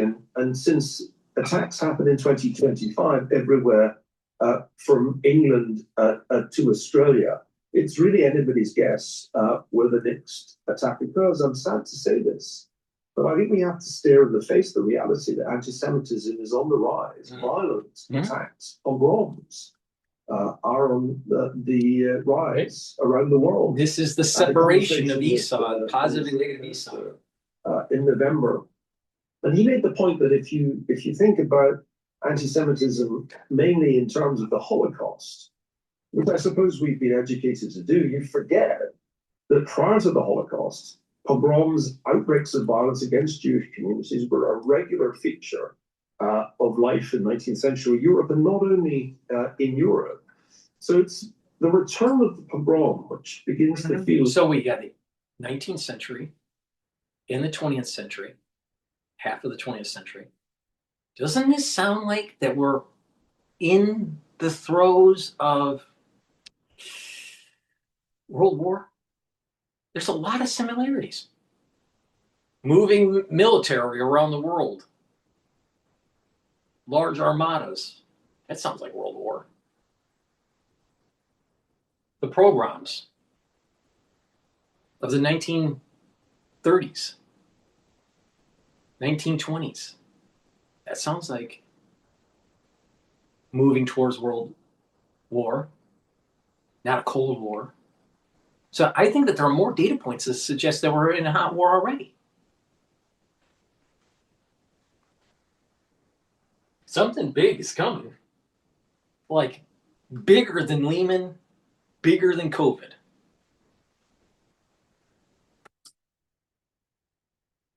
One of the trends of the 2020s, perhaps the most odious trend of the 2020s. I suspect that we're going to have to deal with more of that in 2026, alas. Put on your historian's hat for a moment. Instead of doing this, you could be doing this. I got this from the TikTok shop. Technically, it's a mattress vacuum, but it works insanely well on couches too. And believe it or not, this is what came out after just 4 passes. I was literally shook. It uses ultrasonic pulses, 33,000 taps per minute to shake dust mites out from deep inside your mattress, and it detects mites. The light turns red. You hold it there for a few seconds, and once it's clean, it turns blue. It also uses UV light and hot air to kill 99.9% of bacteria, dust, and allergens. Put on your historian's hat for a moment. How does that play out? In other words, has there ever been sort of a rising surge of anti-Semitic frenzied violence that doesn't end with some kind of broader catastrophe? Or is it possible to somehow like put the genie back in the bottle? It's possible, How but does low it play probability. out more specifically? Yeah, it's going to be war. It's going to be war. I'm just asking for a friend. You know what I mean? Yeah, you're asking for a lot of friends of mine too. I think the lesson of the late 19th century is that when violence against Jews occurred in the Russian Empire, what was called the Pale of Settlement in Eastern Europe, where Jewish communities under Russian rule lived, the United States played a key role in condemning the Tsarist government and indeed restricting its access to the New York capital market. It was a remarkable time when a financial figure like Jacob Schiff could have that kind of influence. The Rothschilds in London also played a part in condemning the way that Jews were being treated. And Jewish communities found that they were supported by non-Jewish liberals, as well as many conservatives on that issue. So there is a playbook for condemning anti-Semitism and penalizing those who engage in it. And we need to blow the dust off that playbook and remind Britons, Americans, perhaps throughout the English-speaking world and beyond, that the lesson of the 20th century is if you do not check anti-Semitism, if you don't condemn it, if you don't drive it out of the pale of political respectability, then like some ghastly cancer, it will spread until it poses a truly mortal threat. That is the way to think about the Holocaust. The Holocaust, I argued this in a book called War of the World, published back in 2006, nearly 20 years ago, was a consequence of a sustained spread of an ideology that identified Jews as racial aliens and then laid the foundation for their annihilation. It didn't begin in 1933. these ideologies had roots in the mid-19th century. And one of the points I keep making when I try to explain what's going on to people is the ideology is not new. Nobody's come up with anything new in the 21st century. Ideologically, we're back to 19th century brands. Hey, try anti-Semitism, or how about socialism? How does that grab you? So these ideologies they've been around for a long, long time. But when people try to deploy them again in the context of our time, with all the powerful algorithms that exist to disseminate these toxic ideologies, when a Nick Fuentes can be turned into a kind of star, essentially by algorithmic manipulation, then the potential seems even more lethal. So we have to act now. We have to act now, because if we don't, it will ultimately lead down a path to something like Auschwitz. And this is, I think, a moral imperative for all. I don't think it's going to be like an Auschwitz thing. It's going to be world conflict, probably tactical nuke detonation. It's not going to be Auschwitz. It's going to be World War. It's not going to be. Or who care about it's going to be massive killing. Democracy, but also the rule of law and basic human decency. If you think it's okay to say Hitler was cool for the lulz, then you're evil, and you're part of what ultimately is that's a political chasm. He didn't say it, but that's a hit against Nick Fuentes. Please go to my store, the-studio-reykjavik.com. Better start boning up with getting some muscle, because we're going to war. You know, if you have a kid that's in your home, you know, you need to start raising them, especially if they're male. Start raising them in the sense that you're going to fight for the country, and you're going to start. You're going to, you know, get your act in discipline in order and fight for the country. Please go to my store, the-studio-reykjavik.com, and get the Gladiator Barley. This is going to help to build up muscle. It's going to bring down inflammation, soak up free radicals, and detoxify your body. You take this every day, you're going to get healthy. It's going to boost up your immune system. It's going to help with your endocrine system. It's going to help with brain function, because you keep the inflammation down and you soak up those free radicals. You're keeping your neurons healthy. By bringing down inflammation, detoxifying, and soaking up free radicals, you're reducing the plaque formation, because you have to have, for plaque formation to happen in your vascular system, inflammation and free radicals. Well, if you take the inflammation away, if you take away the free radicals, you don't have oxidized LDL and plaque formation. So your cardiovascular system will improve. And by detoxifying your body, you're helping your immune system, your endocrine system. And with Gladiator Barley, it helps to build muscle. Don't be one of these boomers from the boomer generation that ran away from their responsibility in fighting in a war. Because there were an awful lot of people that were baby boomers out there that dodged the draft. Now, my father didn't. My father served. But did yours? Did yours? If you're younger, you know, did your father serve? Or did he dodge the draft? Did they go to did they go to Canada? Did they dodge the draft? Did they hide themselves in academia? Start producing kids, training kids to have discipline, and you fight for the fucking country. Now, Myotrol.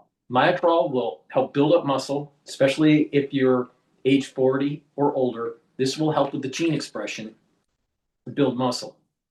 This has polyphenols, flavonoids, and lignans to help with the gene expression to build muscle. You do some resistance training, you're going to build up muscle and maintain that muscle. People that get older, they start atrophying. So you have to take supplements and start doing resistance training to help maintain and build that muscle. Make sure you do back exercises to improve your back posture so you have better lymphatic flow, to improve your immune system, better venous return flow to your heart to help with your cardiovascular system. When you have better musculature for your spine and you're doing those resistance training, what will happen is that your spine will be aligned and your vertebrae density will improve. That's super important. Because when you get older and you start to atrophy, unfortunately, you start getting osteopenia and osteoporosis. You need to do resistance training. So take the Myotrol, build the muscle. If you're an athlete, you'll benefit from this. Younger or older, by taking Myotrol, you'll gain strength in your sport. To get the max benefits, stack them together. Please go to my store, get the Gladiator Barley and the Miatrol. But I'm all kidding aside. It's really important that we tell our youth that if you go to war, you're going to enlist. You're going to enlist and you're going to fight for the country and not run away. Because I'm telling you, because that Gen Z, the Gen Z generation, a lot of them are going to run. A lot of them are not going to fight for the country.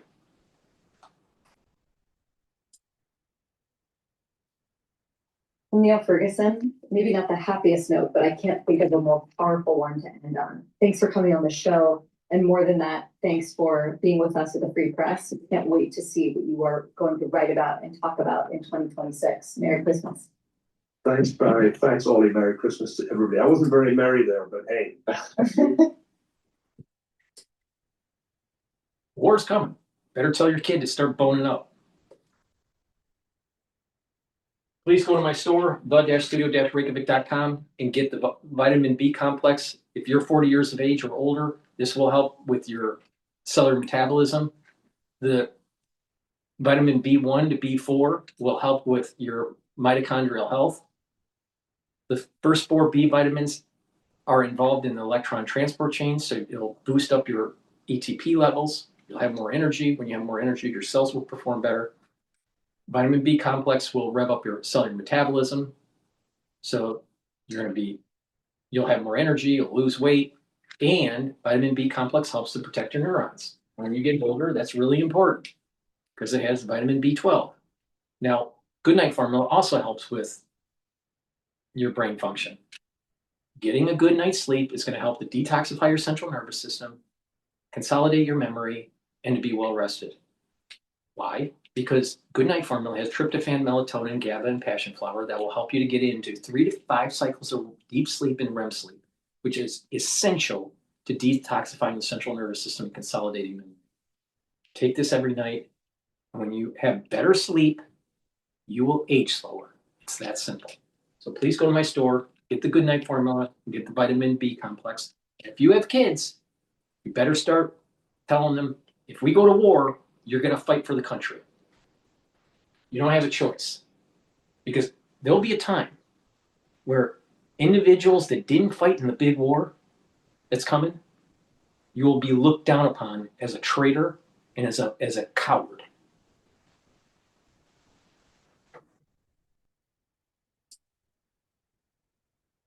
$1 million worth of shares. And we know that just last week stocks rallied because Apple CEO Tim Cook also bought $3 million worth of shares. This move really doubled his personal stake and signaled confidence in a turnaround strategy led by Hill. And Nike has just been struggling throughout the year, but maybe this could be the turnaround for them. But they've seen weaker quarterly margins, sluggish sales in China, and even for Converse. Yeah, I know. We were just talking about that earlier. I mean, the stock down more than 15% year to date. So Elliot Hill obviously thinks he's getting a bargain. You're also looking at some biotechs and one, ticker CORT. It's not cordyceps like The Last of Us, but it's what? Corcept. So Corcept Therapeutics stock is down by almost 50%. That's after regulators rejected the company's drug to treat a form of high blood pressure. So we know that with biotech companies, whenever there's a treatment and there's a rejection, the stock really plunges. So this is the lowest since at least 2024. I was bracing myself for something more drastic, but at least when I go to SINS, SINS function Bloomberg terminal, it's just till 2024. So it's the drug that aims to treat patients with hypertension and too much of those hormone cortisol. So stock is now down. Ticker CORT. Yeah, I mean, it's interesting as we watch all these healthcare companies, all of these biotechs, they make a lot of wild moves. But another stock that tends to be pretty volatile is ticker DJT, which I know you're looking at. Of course, ticker DJT, it's Trump Media's company.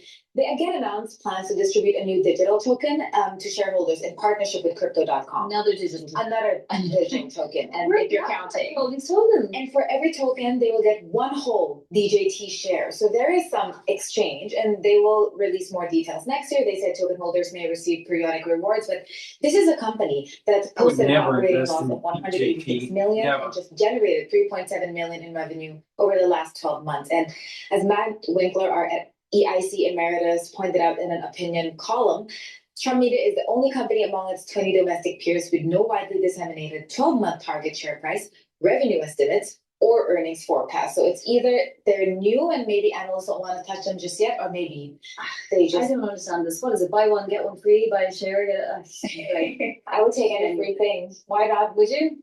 Yeah, I mean, maybe. I don't know. Cost you anything, I guess it's not gonna cost you anything when if it goes down. Talk to us about the broader market, because we are pausing in our Santa rally, but we still have a couple of days. We could make it up. We still have a couple of, or maybe couple of days until I think 2 days after January, and it's looking good because the S&P is up 17% this year. We're entering our 4th year of the bull market, and I think if there's a thing to note this year, it's that the AI rally has broadened. Remember, in the past years, it's just Nvidia, but Nvidia is now just the 71st ranking in the S&P 500. The very first are data companies that really benefit from this whole AI rally. I mean, there are companies not a lot of people have heard of. SanDisk, it's up 600%. Oh, Western Digital. no, we used to use SanDisk all the time back in the day. I'm sure you've seen it. I use SanDisk actually, and I was making a point to Matt Miller earlier when he made me realize this fact that the new laptops, you don't have the plug-in anymore. But I remember when I first got my iMac, you can put it there. So I would excitedly take photos in my Digicam. And then I would plug it in and upload it on Multiply. Multiply or Friendster. I think you just looked those up. I don't believe that. She was typing away. Isabelle, thank you so much. Stay with us. We'll preview one of the biggest IPOs for 2026, assuming it happens. SpaceX is going public. That's next, and this is Bloomberg.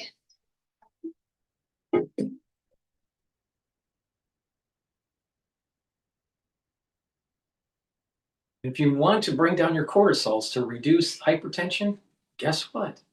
Take ashwagandha root. Go to my store. Get the ashwagandha root. You don't need to be on big pharma and pharmacopoeia. It's so simple. In addition, when you bring down inflammation, you're bringing down cortisol levels too. This is the reason why I keep on saying take lignans, ashwagandha root, and the turmeric. All right, let's talk about that. Turmeric. It's an antioxidant, so it's going to soak up free radicals and bring down pro-inflammatory cytokines, so your inflammation will go down. Lignans will help with your immune system, your endocrine system, soak up free radicals and bring down inflammation. It's going to help bring down those cortisol levels. And stack it with the ashwagandha root, and the ashwagandha root that I have on my store will control those cortisol levels and your blood glucose levels. And when you stack these together, the turmeric, the lignans, and the ashwagandha, they're synergistic, and it will help to reduce plaque formation. So your cardiovascular system will improve, your immune system will improve, your brain function will improve because you have better blood flow and you're bringing down stress on your neuron. And by bringing down those cortisol levels, you're slowing down the damage that high cortisol levels do. See, a lot of people don't realize if you're stressed and you have high cortisol levels, you're damaging organ systems. Your tissues are damaged. Your immune system goes down. Your blood pressure goes up. When you bring it down, your blood pressure goes down. Your vascular system improves. Your immune system improves. Your stress reduces, and the tissues can heal. This is the reason why if you bring down stress by exercising, being in mindfulness or spirituality, taking the proper supplementation like the turmeric, the lignans, and the ashwagandha, you're actually slowing down the aging process. You don't need these drugs from big pharma. If you just follow my lead, you will slow down the aging process, have better cardiovascular health, better immune system, better brain function. It's really simple. About 65% of your workout should be resistance training, 35% cardio. Make sure you stretch and do balancing exercises regularly, proper supplementation, proper diet, right? Don't overeat. Make sure you drink filtered water. Stay away from processed foods. Reduce your sugar intake. Mindfulness, learn new things. Have some spirituality. When you do these things regularly, guess what? You slow down the aging process.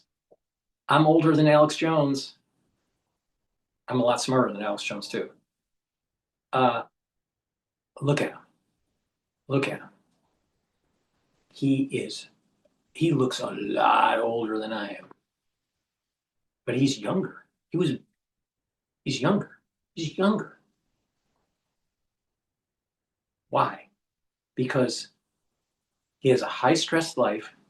He doesn't work out properly, and he doesn't eat properly, and he doesn't take the damn supplements that he sells. If you follow my lead, go to my store, take the same supplements I'm taking every day, you will get healthy. But you have to take the initiative. Now we're approaching a new year, 2026. It's a perfect time to look in the mirror, say you're going to get healthy.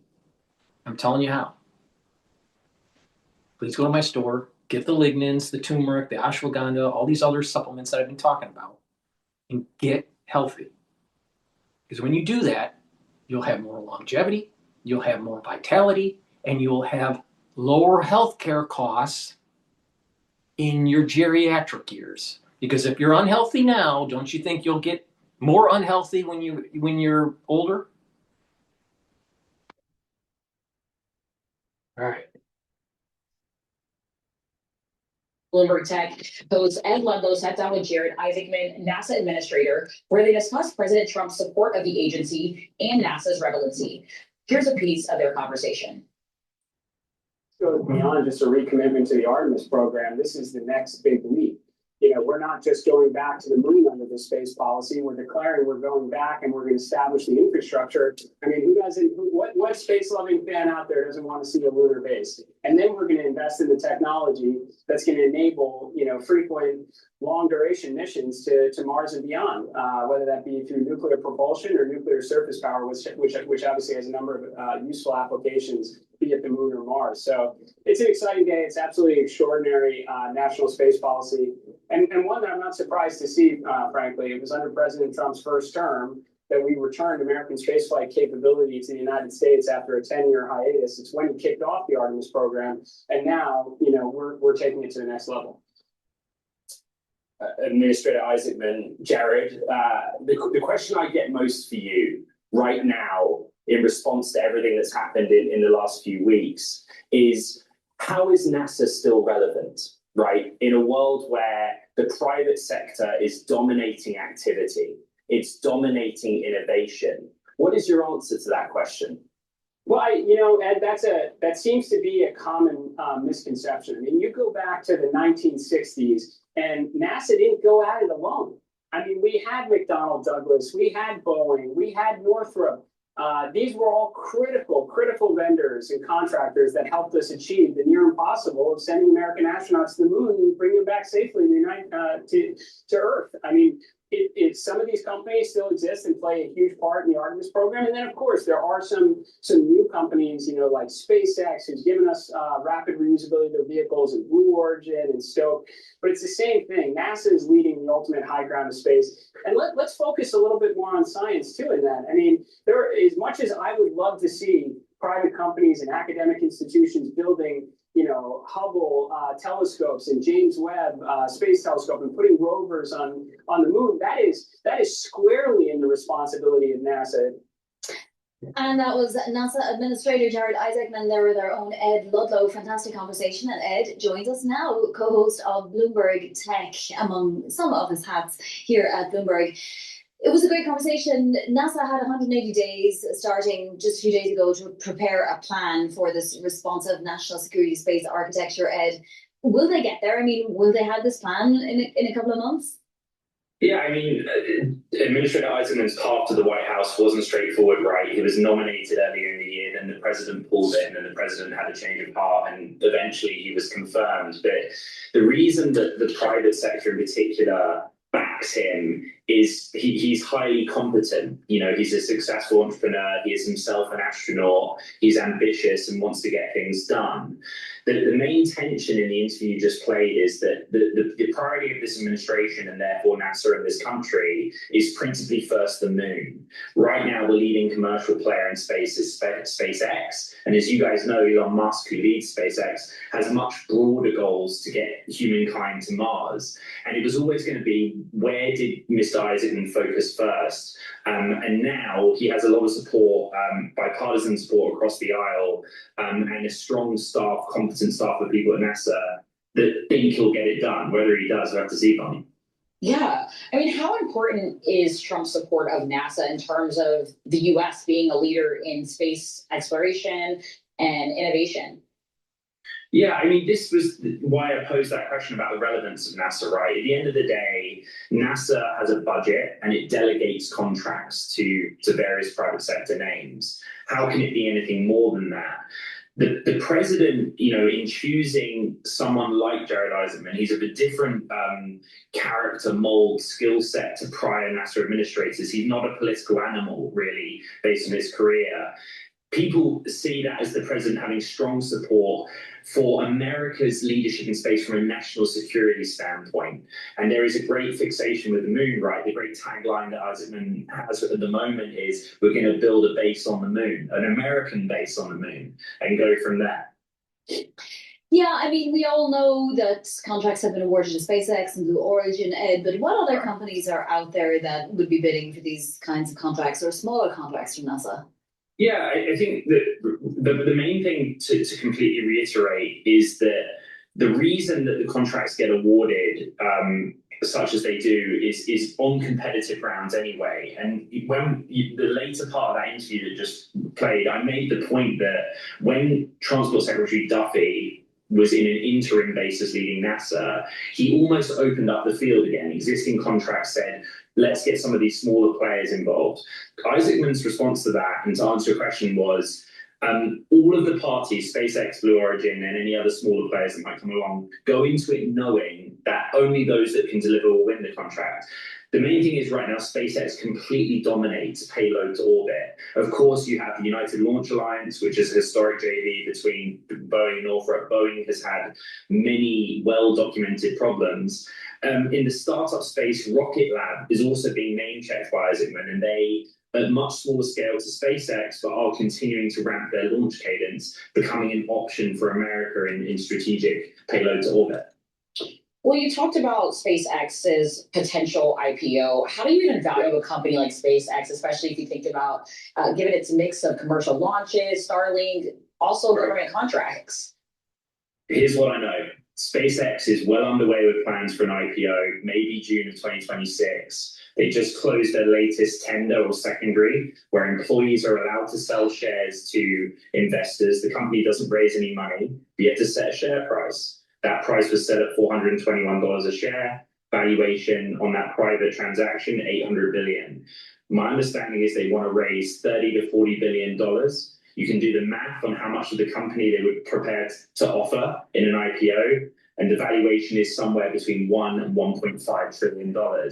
And it's this idea that in the future, there's a cap on revenue, at least, that you can get from launching stuff into space. Elon Musk always used to say that it was about $3 billion per annum, but actually SpaceX managed to move beyond that. So that valuation, how do you value it? It's on Starlink, space-based internet, and the whole rationale behind this IPO. The whole point of raising all that money, SpaceX sees a market for data centers in space. They need the capital to buy the GPUs. Where they're at on the design of a space-based data center, who knows? But that's the reporting we've got. Mm-hmm. That's Bloomberg's Ed Ludlow. Thank you so much for joining us. Love your insights always. Continuing this conversation, we've got Ezinne Uzo-Okoro. She's senior fellow at Harvard Belfer Center, and of course, former assistant director for space policy in the Biden White House. Ezinne, let's continue this conversation specifically about SpaceX and this potential upcoming IPO. How do you even value a company like SpaceX, given the massive mix that it really has here that we've been talking about with Ed? It's everything we've seen from SpaceX has been incredible over the last 2 decades, and this will be an incredible feat.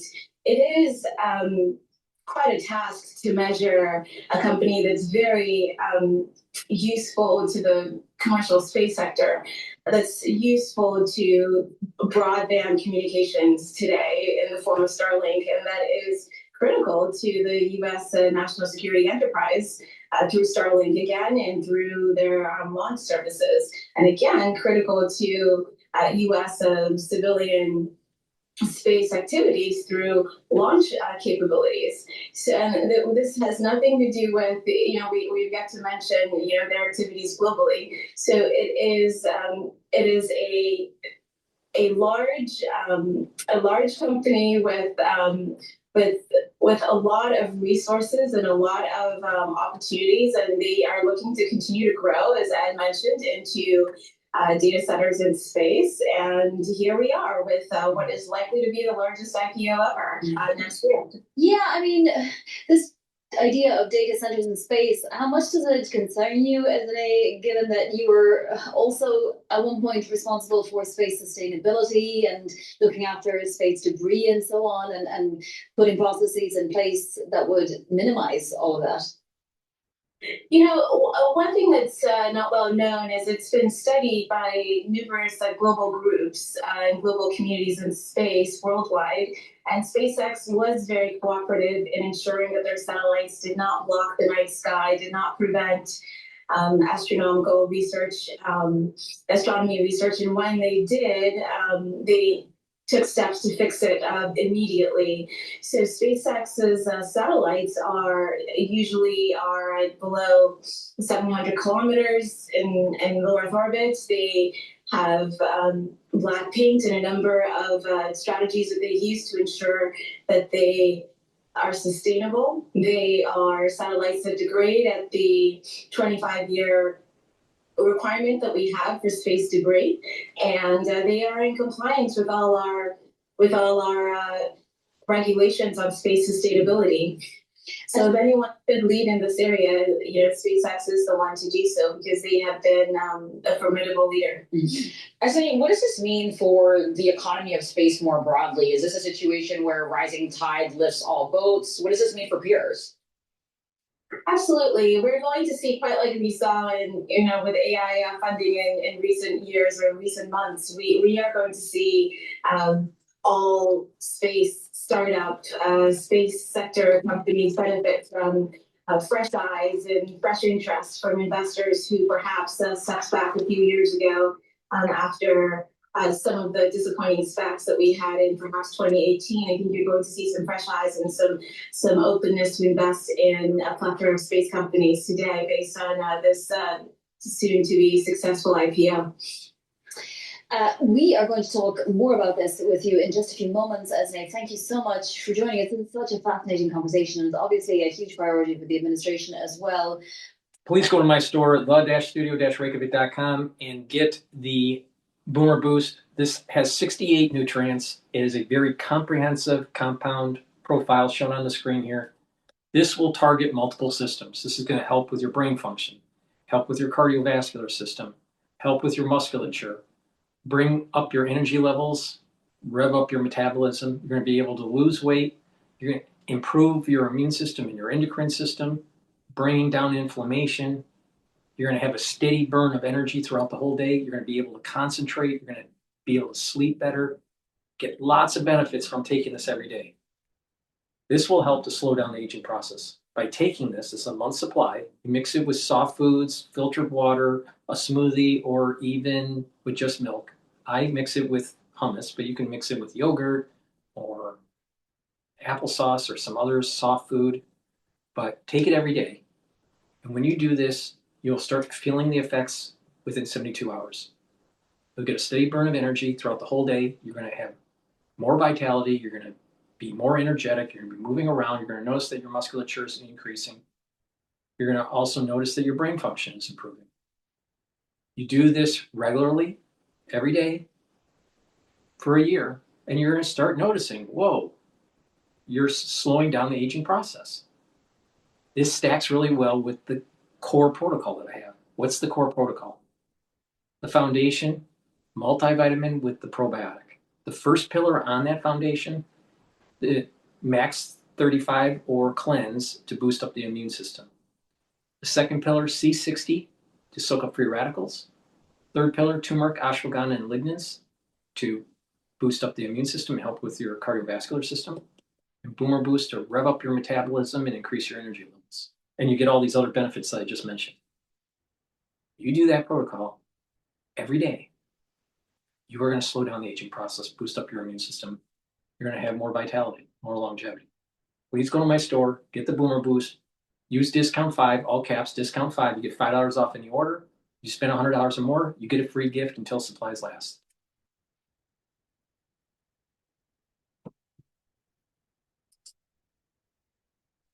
What we saw is the opportunity for digital assets broadly, stablecoins in particular, to be used as a medium of exchange outside of the crypto world, what is today the fiat currency world. At some point, I think these digital asset wallets will be big enough and people will be comfortable enough using them. I think we'll have a flip from conventional payment mechanisms into stablecoin-based mechanisms. Does that mean banks such as yourselves issuing stablecoins? We could. We are issuing Hong Kong dollar stablecoins today. We're in a sandbox for... Stablecoins are good for international transactions to not be hit so hard with transaction fees going from one currency to another. That's about it. I wouldn't play it. Crypto market is a manipulated asset. Stay away from it. Please go to my store, the-studio-reykjavik.com. Get the C60. You can get it in avocado oil, extra virgin olive oil, and also MCT coconut oil. You can get a 2 ounce, a 4 ounce, or an 8 ounce configuration. It is cheaper per ounce if you get the higher ounce configuration. Take a teaspoon a day every day, preferably on an empty stomach, such as when you wake up in the morning. If you work out, take it before your workout so you're soaking up the free radicals during that workout, and you're going to notice that you recover quicker. In addition, C60 will soak up the free radicals at your neurons, in your vascular system, and in your other tissues. When you do that, your immune system will improve, your endocrine system will improve. At the neuron level, you're reducing stress, soaking up free radicals. You'll have more ATP because you'll have healthier mitochondria. You'll have better neuroplasticity. You'll have more dendritic connections. You'll be thinking faster and your memory will be better. At the vascular level, you're soaking up the free radicals and reducing the concentration of oxidized LDL, so you're reducing plaque buildup. At your other tissues, your cells are going to perform better because you're soaking up those free radicals, reducing stress, and allowing your mitochondria to be healthier, so have more energy. And with less stress and more energy, the cells and the tissues will perform better. When they perform better, guess what? Your body performs better. This is 1,000 times stronger than vitamin C. Take a teaspoon a day every day. This will also help the basal layer of your skin, so your skin will improve. You will look younger over time, especially if you stack this with resveratrol. And C60, when you take it over a year period, you're going to notice that you look younger. 1 year, just test this out. 1 year, take a before and after comparison. And you'll notice within 1 year of taking this, you look younger. You will feel better. Your immune system will be better. Your endocrine system will be better. And in some cases, your eyesight will be better. In addition, you will feel the effects of this within the first 2 months. You will notice you have more energy. Things are just, your body is just overall performing better. So please go to my store, get the C60, take it every day, a teaspoon a day, every day. You will look younger.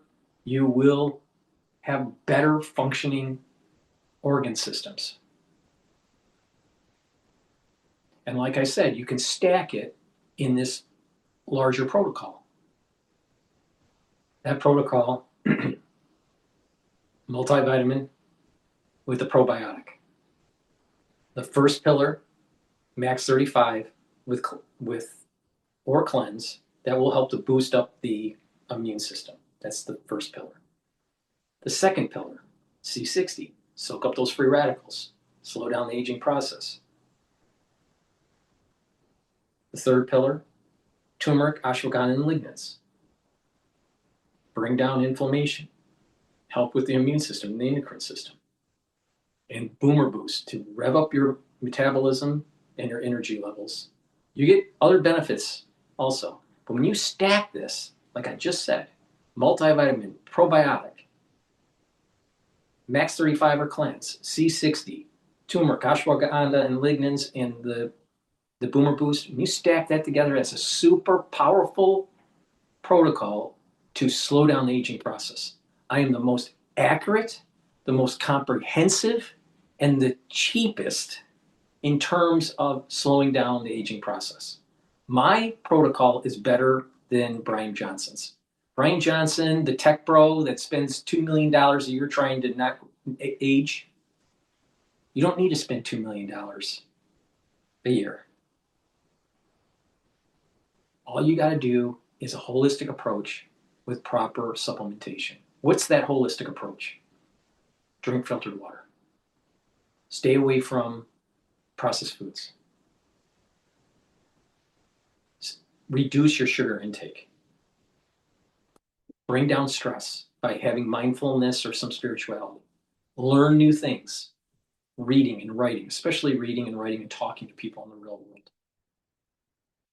Resistance training and some cardio, but more resistance than cardio. Make sure you do balancing and stretching exercises to activate those neurons and help activate that cerebellum. Build that musculature that you need. That's through the resistance training, especially your back muscles. Proper supplementation, which is that core and some of the other products that I have on my store. When you do this on a regular basis, you will slow down the aging process and reduce the effects of aging, and your epigenetics will be better. You will have a more youthful epigenetic profile, and your telomere lengths will be longer. Why? Because you have less stress causing the telomeres to shrink, and you're getting rid of senescent cells, which have short telomere lengths. And so the tissues that can regenerate are generating younger cells with longer telomere lengths. The bottom line is this: you can slow down the aging process and and when the body is healthy, it can heal some of the problem areas that you may have had for years.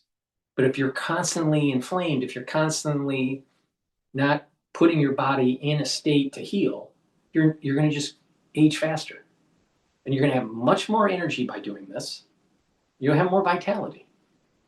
I am the most comprehensive and the cheapest to get to the ultimate goal of slowing down the aging process. There are people that are more expensive, and there are people that are less effective. I am the most comprehensive on this subject matter. Please go to my store, the-studio-reykjavik.com. Take this protocol, and you can customize it by going to my store, and you can pick and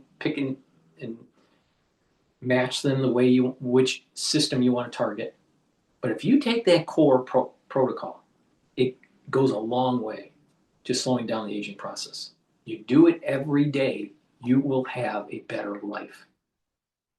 Please go to my store, use discount 5, you get $5 off any order.